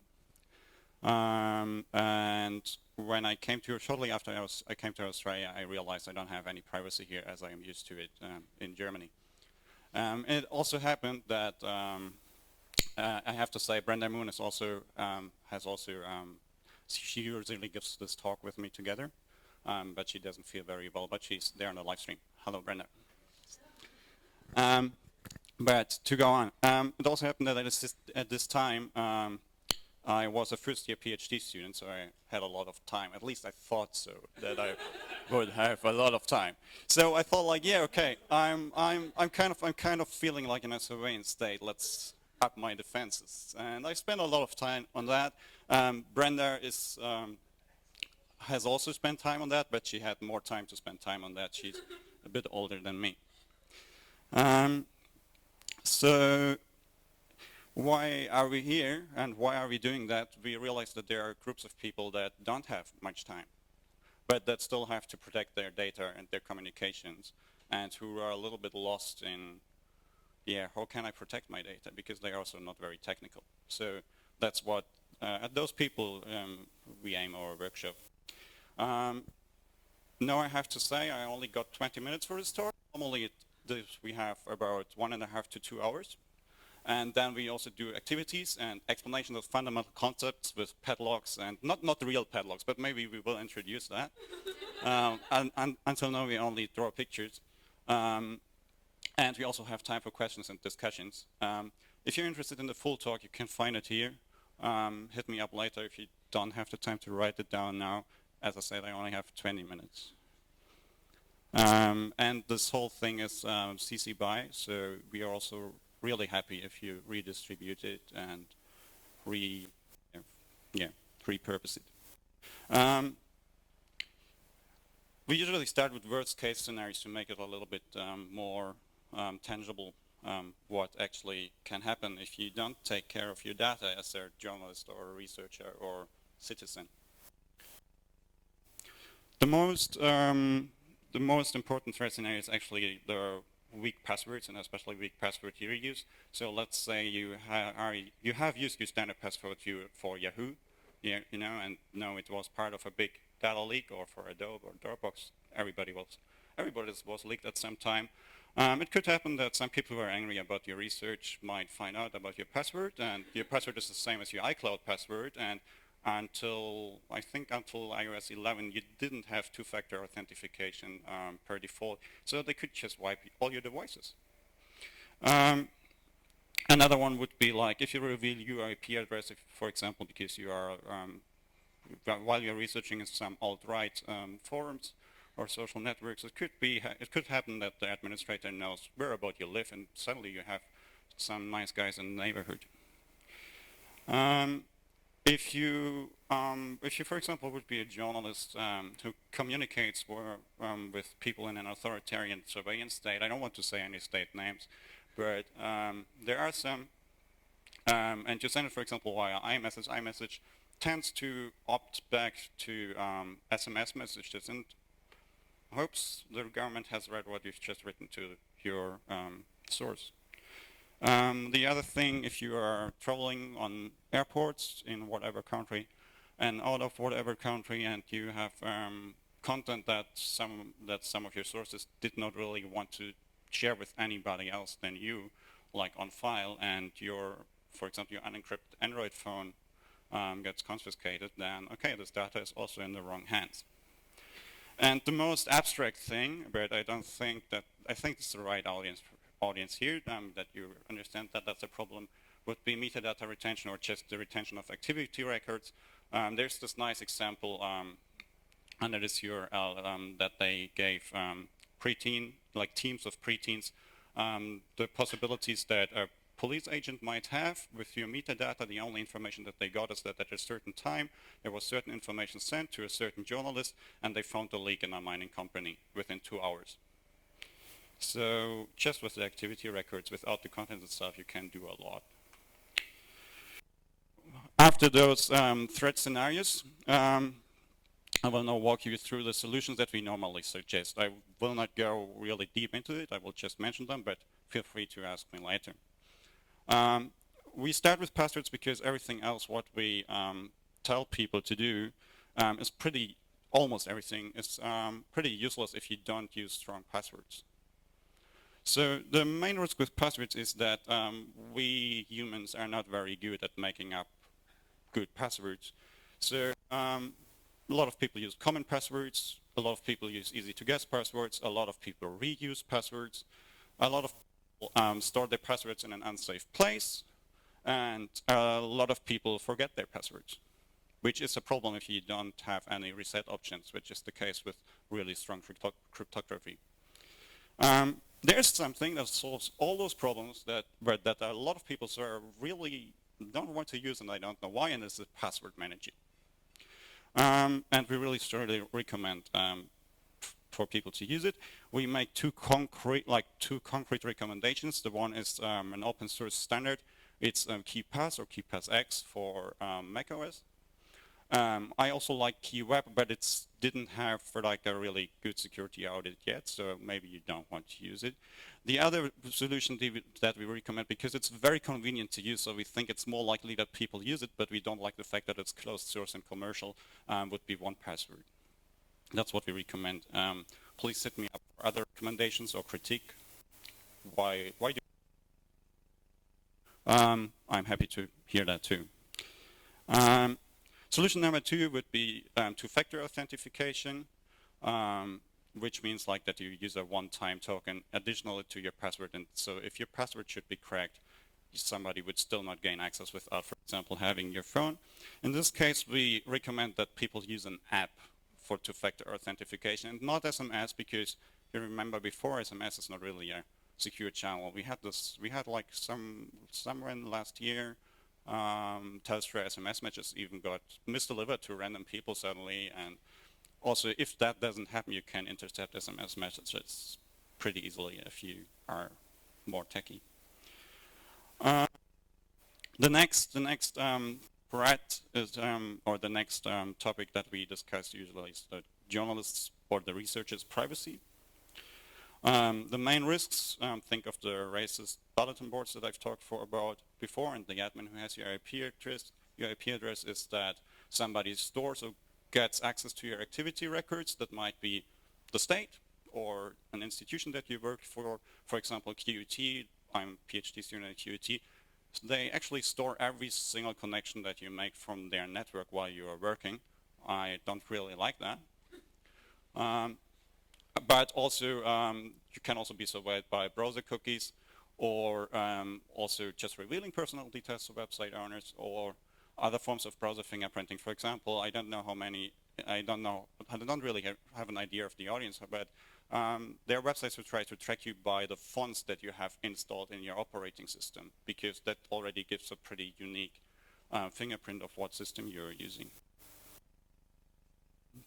Solution number 1 that helps at least against the IP address problem would be to use a wide VPN service, which is a little bit like an encrypted proxy via which you access the websites.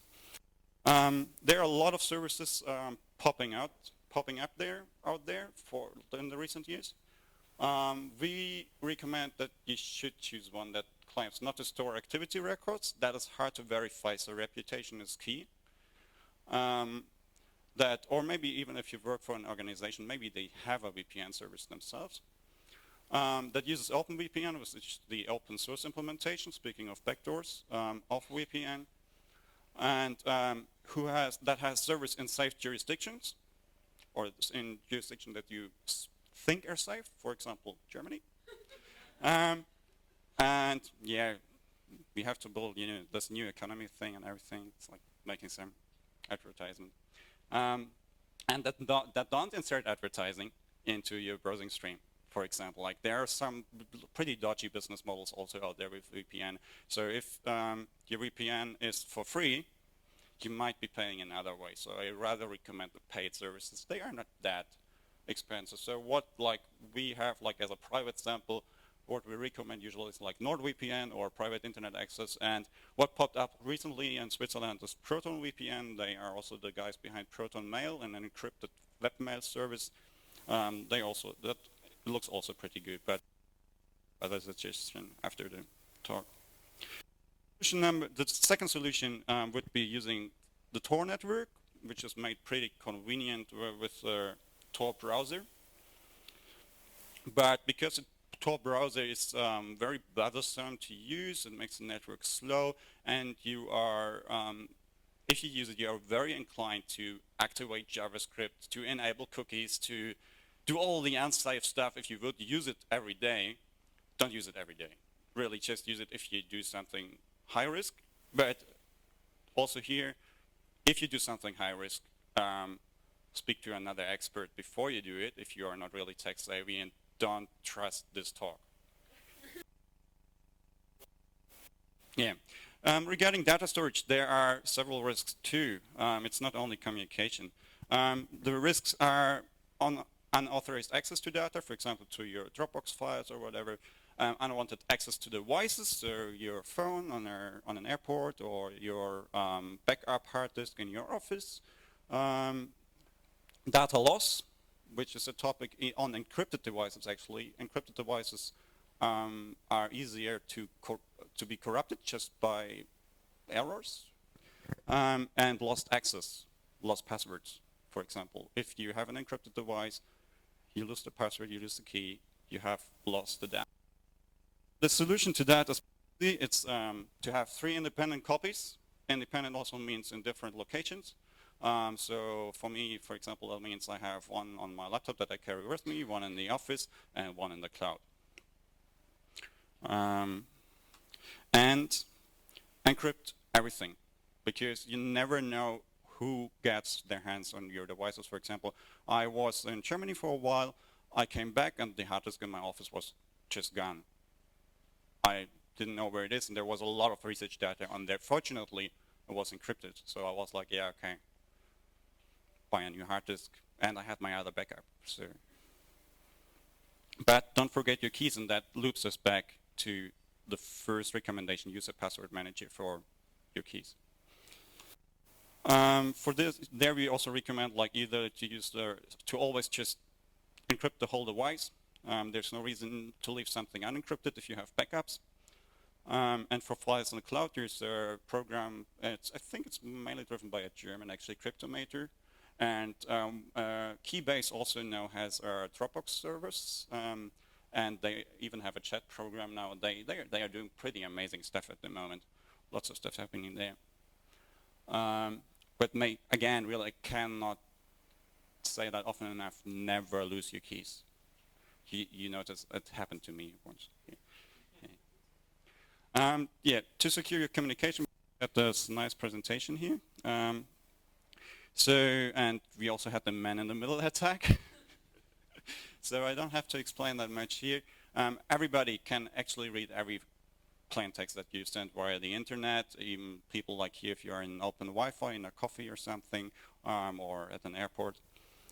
So you should encrypt your communication.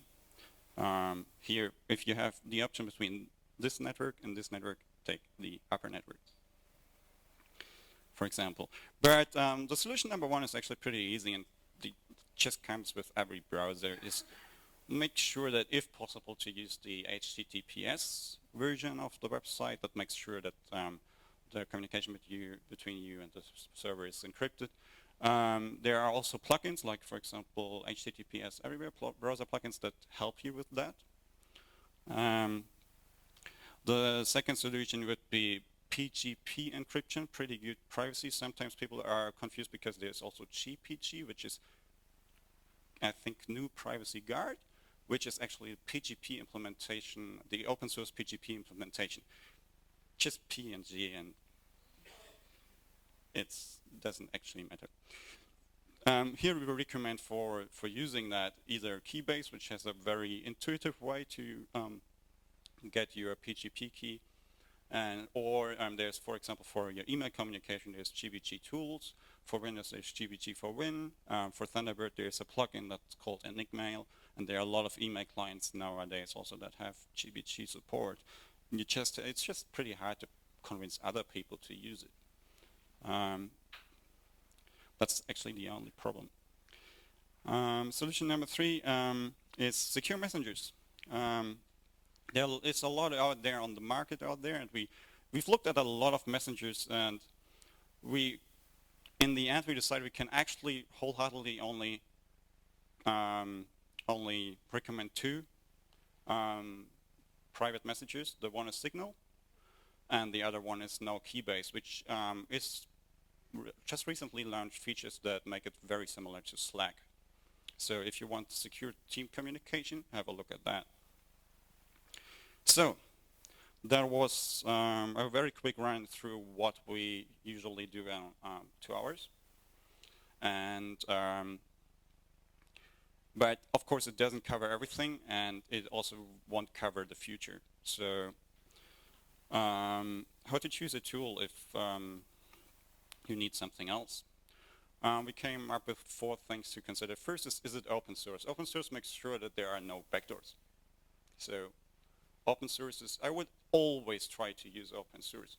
The second thing is, does it have a good reputation? Because even if it is open source, you cannot understand what it is doing, so you rely on other people who know what it is doing, who can actually look at it.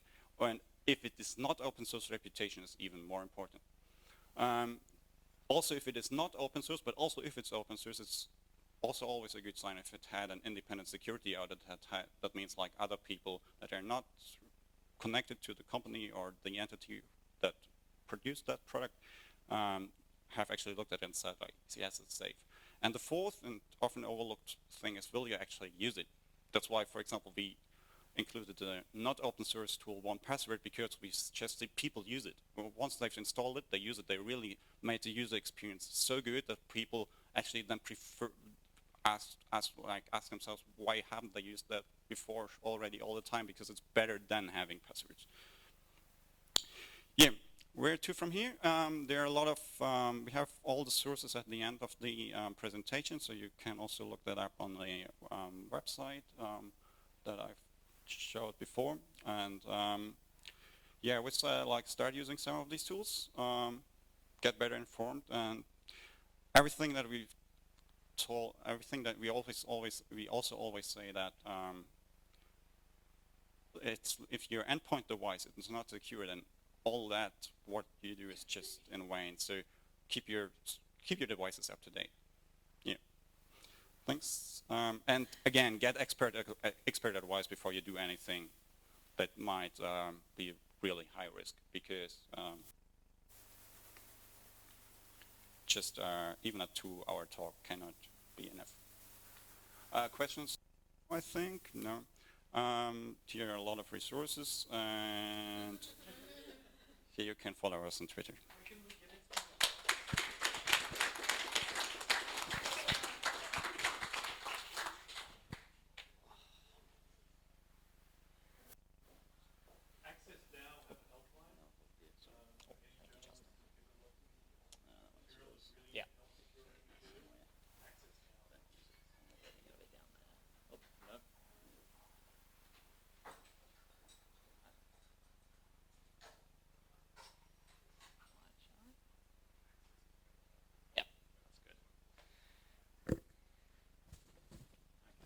I promise not to talk for too long.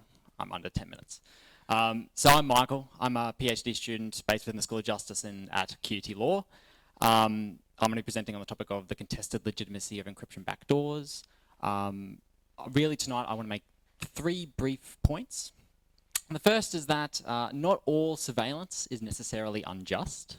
However, there are certainly conditions where we can judge a particular surveillance system or a surveillance law as being unjust, as being illegitimate, as provoking moral indignation. And therefore, we can use that knowledge, or I hope we can use that knowledge, to try and motivate political resistance to unjust surveillance laws. This is part of, by the way, this is connected to my ongoing PhD research project. So my thinking about this topic is constantly evolving, just as a bit of a waiver. Okay, to understand the idea of legitimate authority, I think first we need to go back and think of the role of power within the surveillance society. So the surveillance state, or the surveillance society, is inherently characterized by an imbalance of power. And it's the imbalance of power between the state, the corporate sector, and the citizen, right? You can think of them as the audience, the agent, and the subject of surveillance.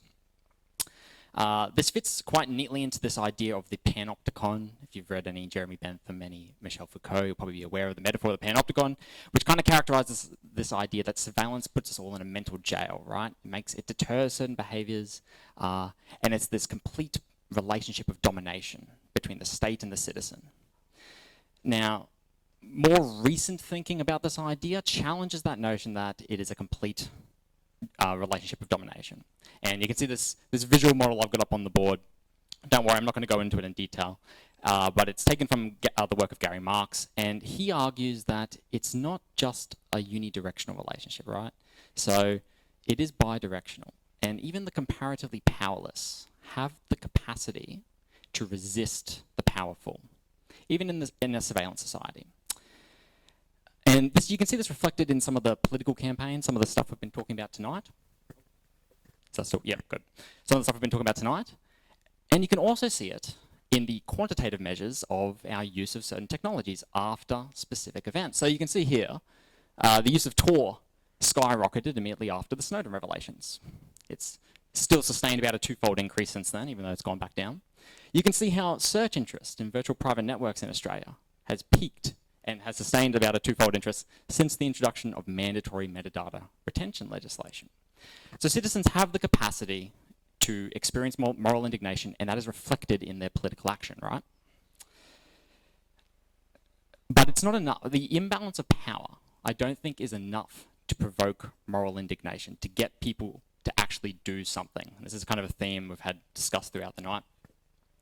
It's only where power is recognized as not being legitimate that it offends our moral senses and motivates political action. So what are the characteristics that determine whether or not a surveillance relationship between the state and the citizen are legitimate or not? I think we can look at an example of where surveillance is recognized as legitimate and see how this relationship works. You think of a relatively uncontroversial one is the relationship between a physician and their patient. So you recognize the legitimacy of a physician monitoring the health metrics of their patient because you recognize the source of that authority being in scientific knowledge, because the physician presumably has a medical degree, so they're recognized as being qualified. They have the consent of the patient, and most importantly, it is recognized that that relationship serves a common interest. It serves the interest of the patient. What this tells us, and particularly this from the work of David Beetham, this suggests that if you want to convince the comparatively powerless, the citizens, that they should be contesting the legitimacy of surveillance, you need to demonstrate that the imbalance of power between the state and the citizen does not serve the common interest. When these arguments are being happening in the real world, I think it ultimately comes back to a discussion of what is in the common, what serves the common good. How might we use this knowledge to motivate political resistance, more political resistance to unjust surveillance laws? Well, I won't go through this in detail because it's been discussed several times tonight anyway. But we don't actually know what the government's proposing. So this is all up in the air at this point anyway, right? We don't know what form these backdoors to encryption are actually going to take. But I would also know one thing that hasn't been said is that the international legislation that George Brandis has argued we're going to model our laws after, they've passed the laws in New Zealand and the UK, but they still don't know what that law actually requires. We don't know if it requires a vulnerability built into encryption. We don't know if it means to compel technology companies to retain encryption keys. We just don't know. And they don't know in New Zealand or the UK either.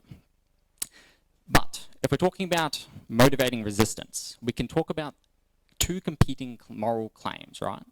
We can talk about how the government is arguing they have a right to read encrypted communications, and digital rights advocates, we're arguing that citizens have a right to the privacy of their encrypted communications. So let's analyse the debate thus far. This is just a very quick pulled together of some of the statements that the Prime Minister has made and some NGOs have made. The government has generally argued that their authority to intercept these messages is justified by reference to the rule of law. I think Scott was talking about lawful access earlier. Turnbull and Brandis love that term. They argue that we need to reinstate the rule of law in cyberspace. They talk about an imbalance of power between the state and criminals. And they don't talk about how they're actually going to redress that imbalance of power. They're not giving us specifics. It's a common strategy where the powerful legitimate the laws, the rules that they're trying to argue for by equating lawfulness with normative justification. That is, if it's legal, it's the right thing to do. In contrast, digital rights advocates, they've argued that, or they've contested legitimacy, by focusing on the power imbalance between the state and the citizen. They've argued that it has negative impacts for personal privacy, and they've highlighted the negative consequences for cybersecurity more generally. Broadly speaking, we can say this is a microcosm of the broader digital surveillance debate, and that debate between the competing values of liberty and security, right? And security tends to win when these two come up against each other, again, as other people have said tonight. But why is that always the case? How can we motivate people to experience moral outrage and actually get people to do something, to talk to politicians, to participate in public consultation? I said before, and this is part of my PhD research, it's still something I'm trying to answer myself. I'm trying to understand the structure of the arguments that digital rights activists are making, and explore how our knowledge of legitimate authority might be used to actually motivate more action, to get people to do something. I do think that the Achilles heel of the government's argument of the legitimation process, it has to do with how the common good is being constructed. And to effectively contest this legitimacy of encryption backdoors, of metadata retention, whatever the surveillance law you're thinking of, we need to reframe the debate between privacy and security. This is building on some work I've done with some of my other QT colleagues, but what I think we need to do is argue that privacy is a collective good and that it contributes to cybersecurity more broadly, right? They're not mutually exclusive values, they reinforce one another. Instead of reducing the discussion of privacy to a right to non-interference by the state, it needs to be something that is inherently tied to security. This is not an easy process to do because, as it has been explored, right, the government, those in power, benefit. They benefit from a process of self-legitimation. That is that those in power get to determine the rules or the context within which these debates are happening. But even though it is difficult, I think we can articulate a message about the virtue of privacy, of serving the common good, of privacy serving the interests of cybersecurity, and the importance of privacy for the broader health of democracy itself. I also think, and this is just a thought bubble I've had, that we should take the debate about the rule of law up to the government and say, yes, we should have the rule of law in cyberspace. But that means that we have to define the rights and duties, not just of the citizens, but of the state itself. What are the boundaries of the state's power over the citizen in cyberspace? That's what having the rule of law in cyberspace requires.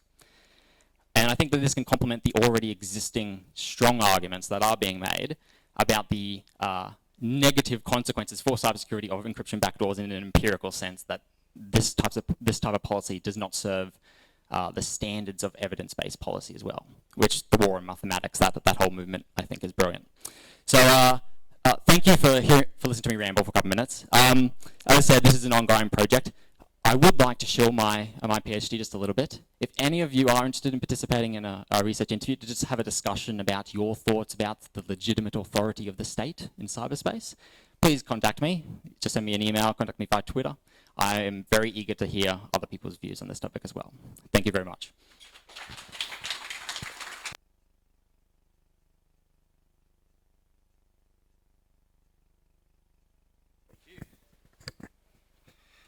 I'll keep this short because you guys probably want to roast all the speakers and grill us with questions.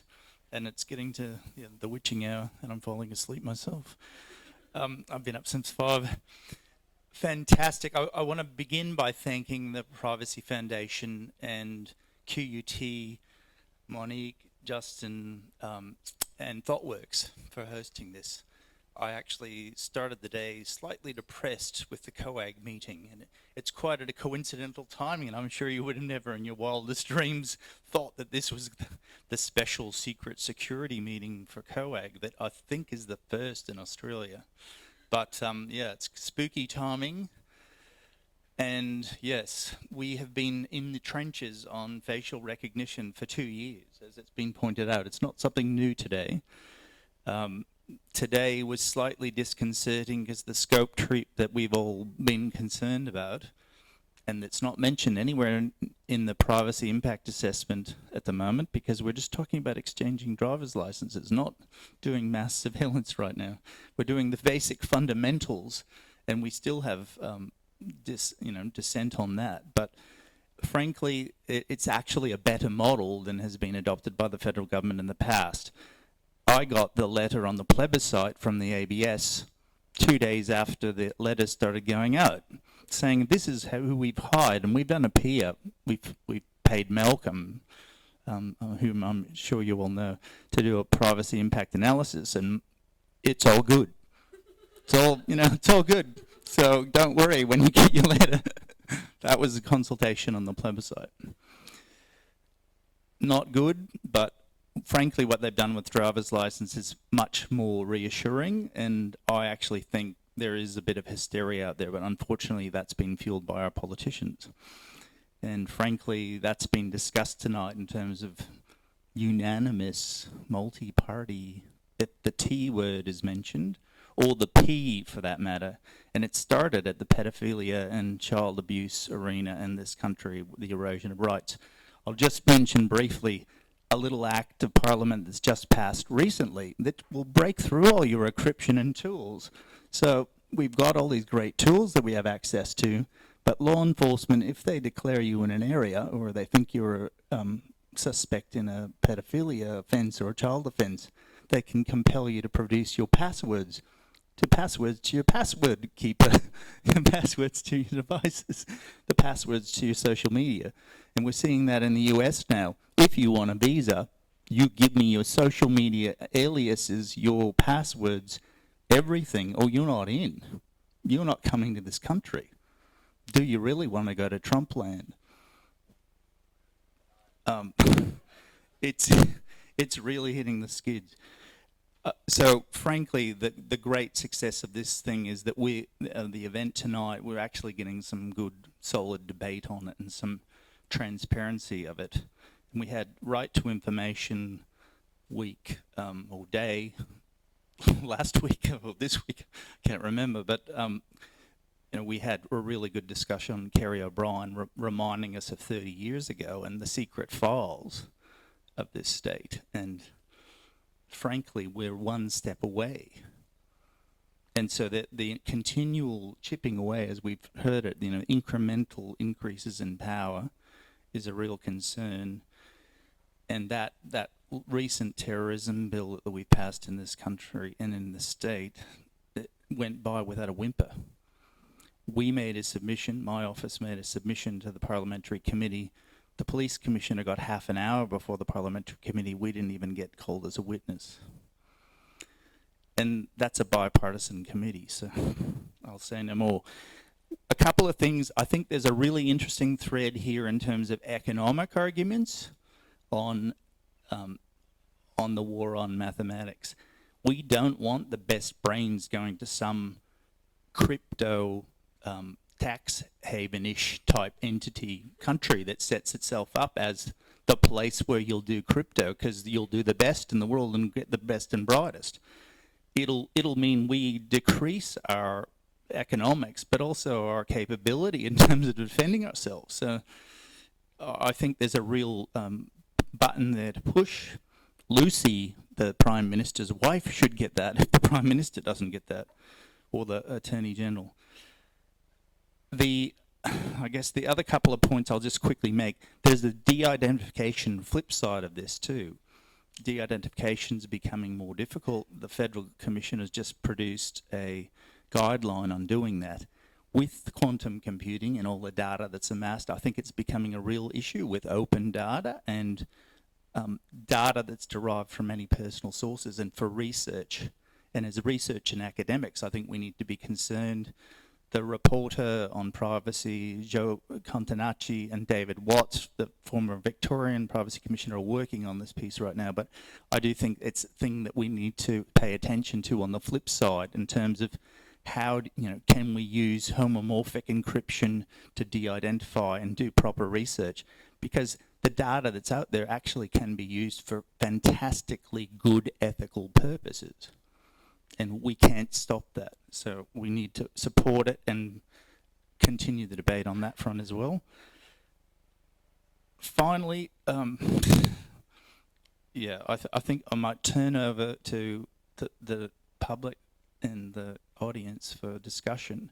There's been some fantastic topics. I could speak for 2 hours just on what I've heard. My mind's flowing, and there's some fantastic threads. Good practical information, good public debate information, and fantastic research that's going on. So well done, everyone. Keep up the rage.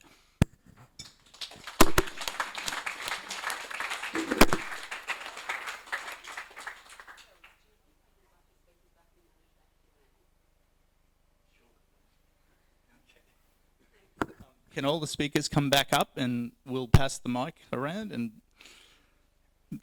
the audience can have their way with you.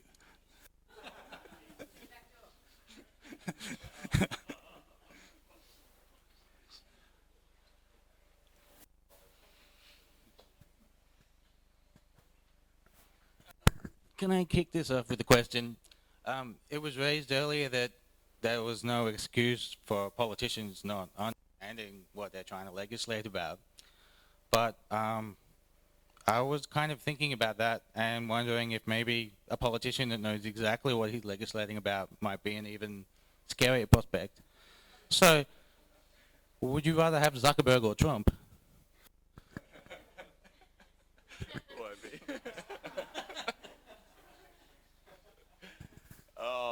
I think like our one saving grace is that the existing politicians are just stupid enough to lose it for themselves.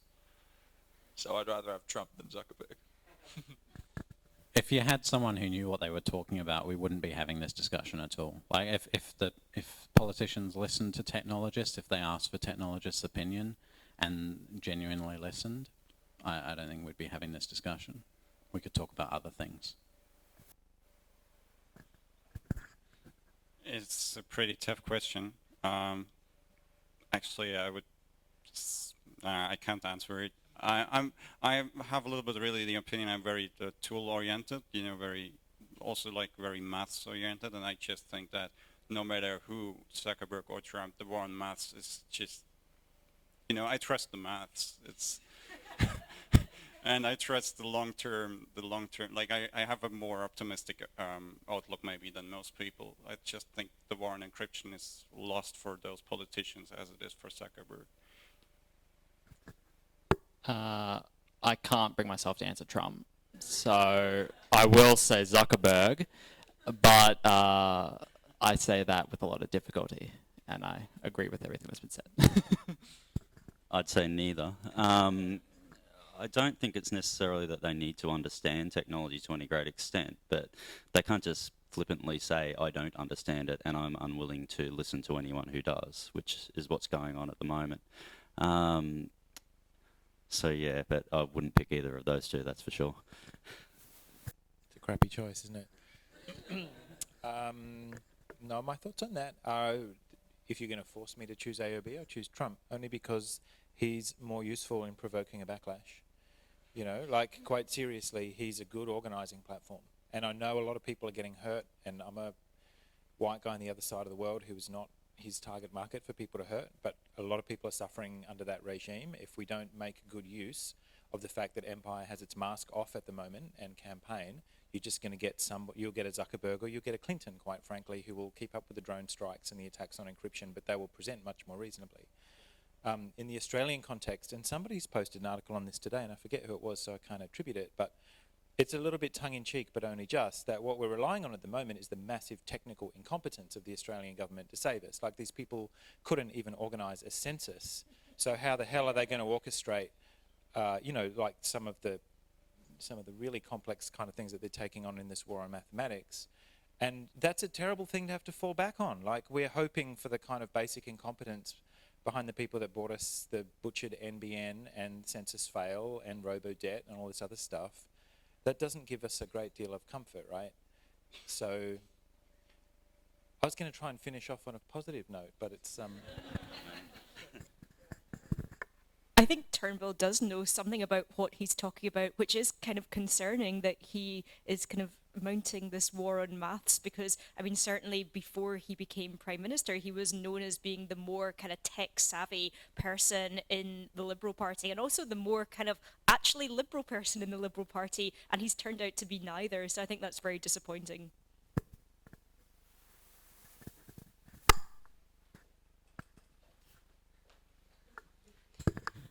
Just following on from that, so I think there's this concept in a civil society that an educated population is required in order to advocate for themselves, and there's a sense in which our education processes are supposed to build citizens with the capacity to make informed decisions about what they want to defend.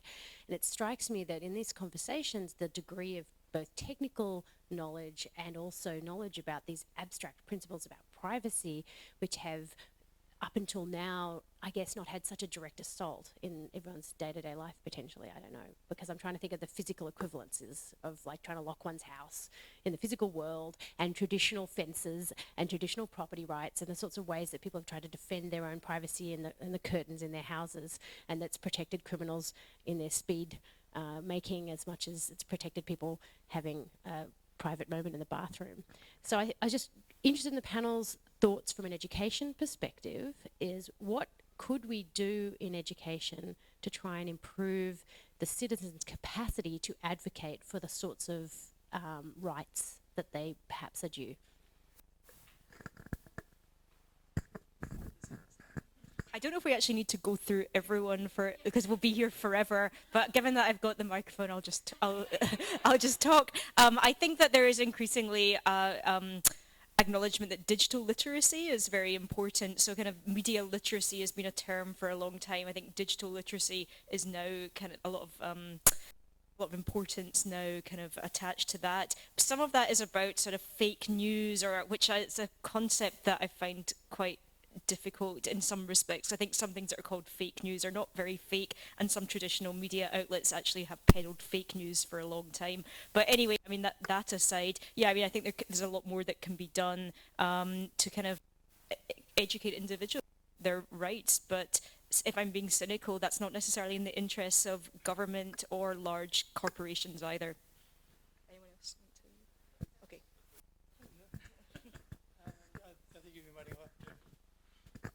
Thank you all. Firstly, that was awesome from every one of you. My question is about a split standard between the expectations of society and government of society. If we take Brandis's diary as an example, do you think there's a disconnect between what government expects of society and what society expects of government?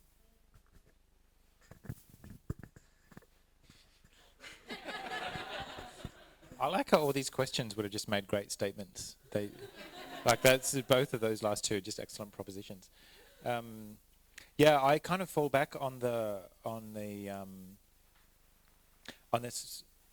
Like I'm probably going to mangle it in translation, but the kind of old cypherpunk motto of transparency for the powerful and privacy for everybody else. And what we're seeing at the moment, I think, is just a complete inversion of that. Is that a lot of the decisions that are being made, I don't know who it is, and apologies if you're in the room, but Crikey ran a piece yesterday on the person who FOI'd the government's, like what it was that actually took to that Five Eyes meeting in Ottawa in June. Like, what is it that they want? What are they trying to actually persuade the tech companies to crack encryption, or are they trying to be able to own individual devices on a more pervasive basis, or what is it they're asking for? And we discovered this right across the board with data retention and with all these other things, is that the state, the kind of, calling it deep state, I know makes me sound a little bit InfoWars, but the infrastructure, the people who are trying to advance these things are doing so under a shroud of completely opaque. And a lot of our mechanisms, whether it be FOI or other ways, or even whistleblowing protections for finding out what's going on, have been quite systematically targeted and disabled. So you can't find this stuff out in a budget estimates committee or any of these other mechanisms. And yet we're expected to submit to total transparency of a way that you wouldn't even have dreamed of. Somebody around mapping all of your social contact every single moment of the day is insane. So we've stumbled into a world where we've completely inverted that motto, and I think that's kind of a nice one. I haven't seen it formulated better. We need to hold on to that and push back as hard as we can.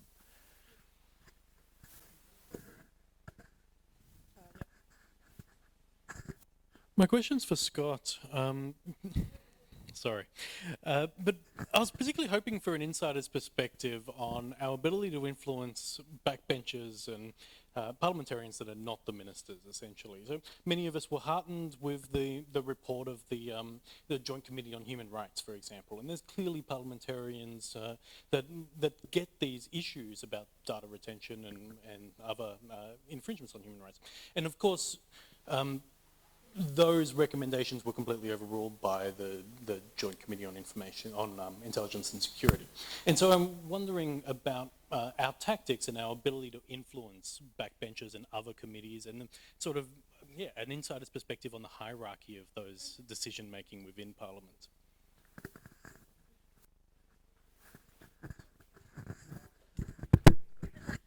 Yeah, don't do that. Thank you. Yeah, this is kind of a second order answer. Well, but it's good that you asked that, because there's something I forgot to say on the way through that, and I fall into this trap as well. We're talking about whether we have an internet filtering regime or data retention regime, or whether they're going to attack crypto as kind of binary. Did they win or did they lose? Did we win or did we lose? And we know these things aren't binary, and I should kind of check my language a little bit more, is that they throw these really quite terrifying ambit claims out there because they know there's going to be backlash, and then they walk it back. Connery wanted deep packet inspection on his internet filter. He didn't get it. In fact, he didn't get much of anything. The original data retention scheme, there were people pushing for web browsing histories. And the strength of the resistance means that they're going to walk it back. And maybe they walk it back all the way to, okay, we've abandoned it, we're not doing it. But it's that kind of gradation. It's not black and white. They'll push for this, and depending on how hard the counterpunch is, they end up settling for something. And there are a lot of people in good heart. You've got the Greens as a block. You've got folk like Lionhelm, who's fucking nuts on something like guns, but actually quite good on some of this stuff as well. And you've got allies inside the Labor Party and inside the Tories as well. There are people slipping me stuff under the door, actually literally on one occasion, from cabinet meetings and deliberations on data retention. People who really disagreed with what their own side was saying. And the academic work the technical community does arms those people internally for debates that we never get to hear. But it does matter. So I'm not going to name names. I mean, you folk all have relationships with people inside that building or in state parliaments or whatever. As long as you know there are allies in there, and the kind of stuff that civil society organisations or industry groups can do to arm those people to win internal fights, even though we only kind of find out in lateral ways as to whether they were successful or not. So I kind of neglected to say that on the way through, you don't always know the wins that you've had. It's a question for somebody. Hey, I've got a question. LastPass, you didn't mention that. Is that bad?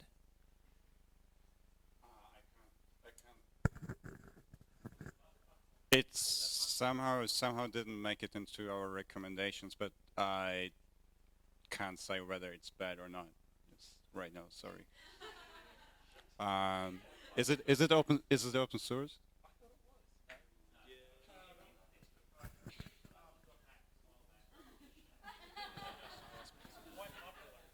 Yeah, no, it's not. They had a security incident recently, but I don't know how bad it was. So yeah, but I can look it up for you if you want to know.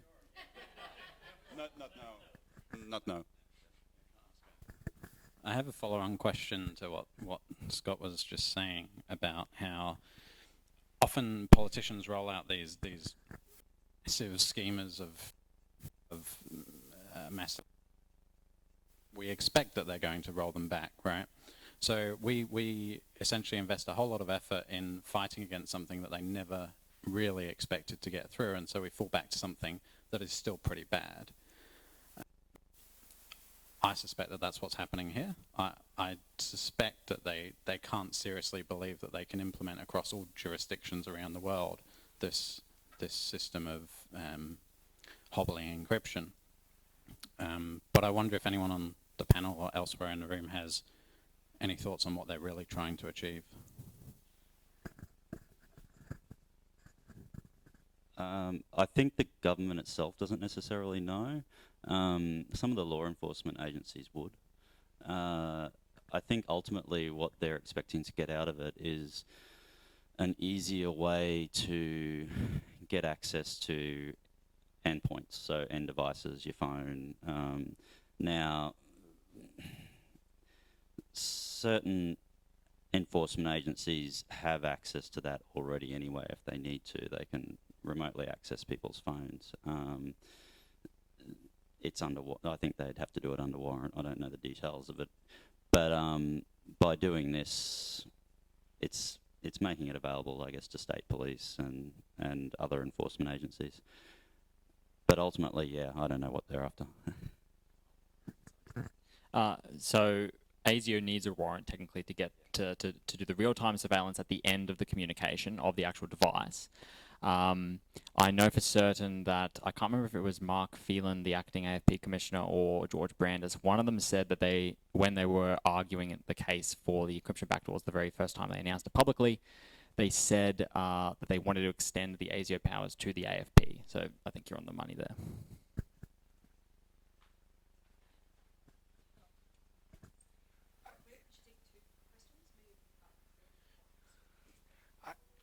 In preparation for today's panel, I went off and saw the new sequel for Blade Runner, and I won't give away any spoilers, but amongst other things, it's really interested in the convergence of various different technologies, you know, IT and biotech and drones and kind of convergence. I was just listening to the talks tonight. I was kind of reminded of Kirby and Natasha Stott-Despoja, who are very interested not only in relation to personal privacy and IT privacy, but were also very kind of heavy campaigners in relation to health privacy and generic privacy. So maybe a question for Angela. Could you talk a little bit more about that side of things as well? Because I think that is another important element or dimension to some of the debates going on in relation to privacy. All right, I guess I'll answer that kind of quickly. Yeah, I think with kind of convergent technologies, and in some ways with Internet of Things, we kind of have this sort of super convergence as well, because in my previous life I worked in telecoms regulation, and then convergence was telecoms and media, and now it's kind of telecoms and the internet and just about everything. So while I think particularly from a legal perspective, there have been sort of different sorts of laws and regimes around kind of health more generally and health privacy. Now that kind of data is also being sort of slurped up along with everything else. And again, I mean, particularly sensitive data, of course, lots of issues around health, even more sort of sensitive data in the context of like data breaches if it's health data that's being compromised. So definitely a big issue, and certainly, I mean, but that's more I think to do with the kind of super convergence of technologies at the moment. So ICTs with kind of everything else. But yeah, even more scary. And we might take one more question. Yeah, there we go. Thanks, everyone. It's been really exciting to listen to all the presentations. In my day job, I go kind of in and out of a lot of different committees, and in Brisbane, like incubator spaces, accelerator spaces, some of the kinds of groups across Brisbane that are actually quite pro-LNP and pro-neoliberal and jobs and growth and so forth. And I would actually posit that a number of them are also very pro-encryption. And together with seeing a couple of more right-leaning media articles and again pro-LNP media coverage that also says the government should stay out of the whole encryption watering down. And I think the key point is that they're really interested in blockchain. And I was waiting to hear, you know, comments about blockchain.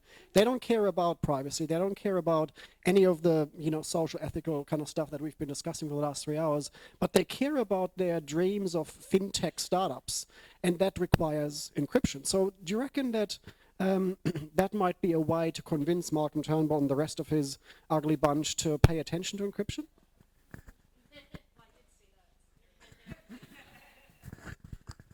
Eru. Oh, could I check this? Because I was thinking of adding that to the slides too, but it's quite a lot to get across, like explaining all blockchain and why it's so great and everything. But yeah, blockchain absolutely depends on the first principle of blockchain is like having private and secure communication from person to person without a third party interfering. Like that's what it's all about. So if we say like that's not, you can't do that for chat, why would you be able to do that for blockchain or fintech or any of this stuff? There's a protection of public revenue issue there, though, for transactions. And don't stand in the way of revenue raisers on privacy or data security, because they win every time. So I suspect blockchain at some level is going to be under an international scrutiny. You've seen internationally right now, people are chasing the dollar because they want to collect tax where it's, you know, earned. I don't think blockchain's going to get away from that. And it won't be a privacy issue, it'll be a collection of revenue issue. And frankly, I think the world's best, one of the best, the one that does authentication of diamonds or blood diamonds is from here and moved overseas to gain capital. But you know, I do think there's great potential, but I don't know that it'll be used for privacy enhancing. It'll be more transactional. It actually could be used for collection of personal data and more personal control of data. I think there's some really interesting concepts there about you controlling your own data and providing access to it and authenticating. But I don't know that those tools would be the first ones offered. The question is, Martin Coleman only listens to people that are talking about jobs and growth in the economy. So if there is people in his own church that are saying encryption is necessary for economic growth,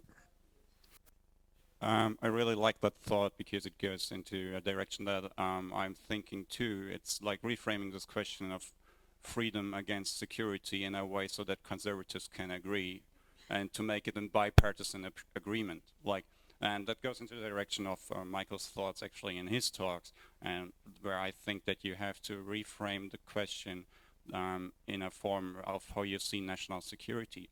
If you start to see it, because if it goes if it is about national security, you said that then it becomes a bipartisan issue. If you see national security as the sum of the security of every citizen, then the attack on encryption becomes an attack on national security. and that's exactly I think exactly those thoughts also then, that this attack on encryption also becomes an attack on business and on national security and all those conservative values.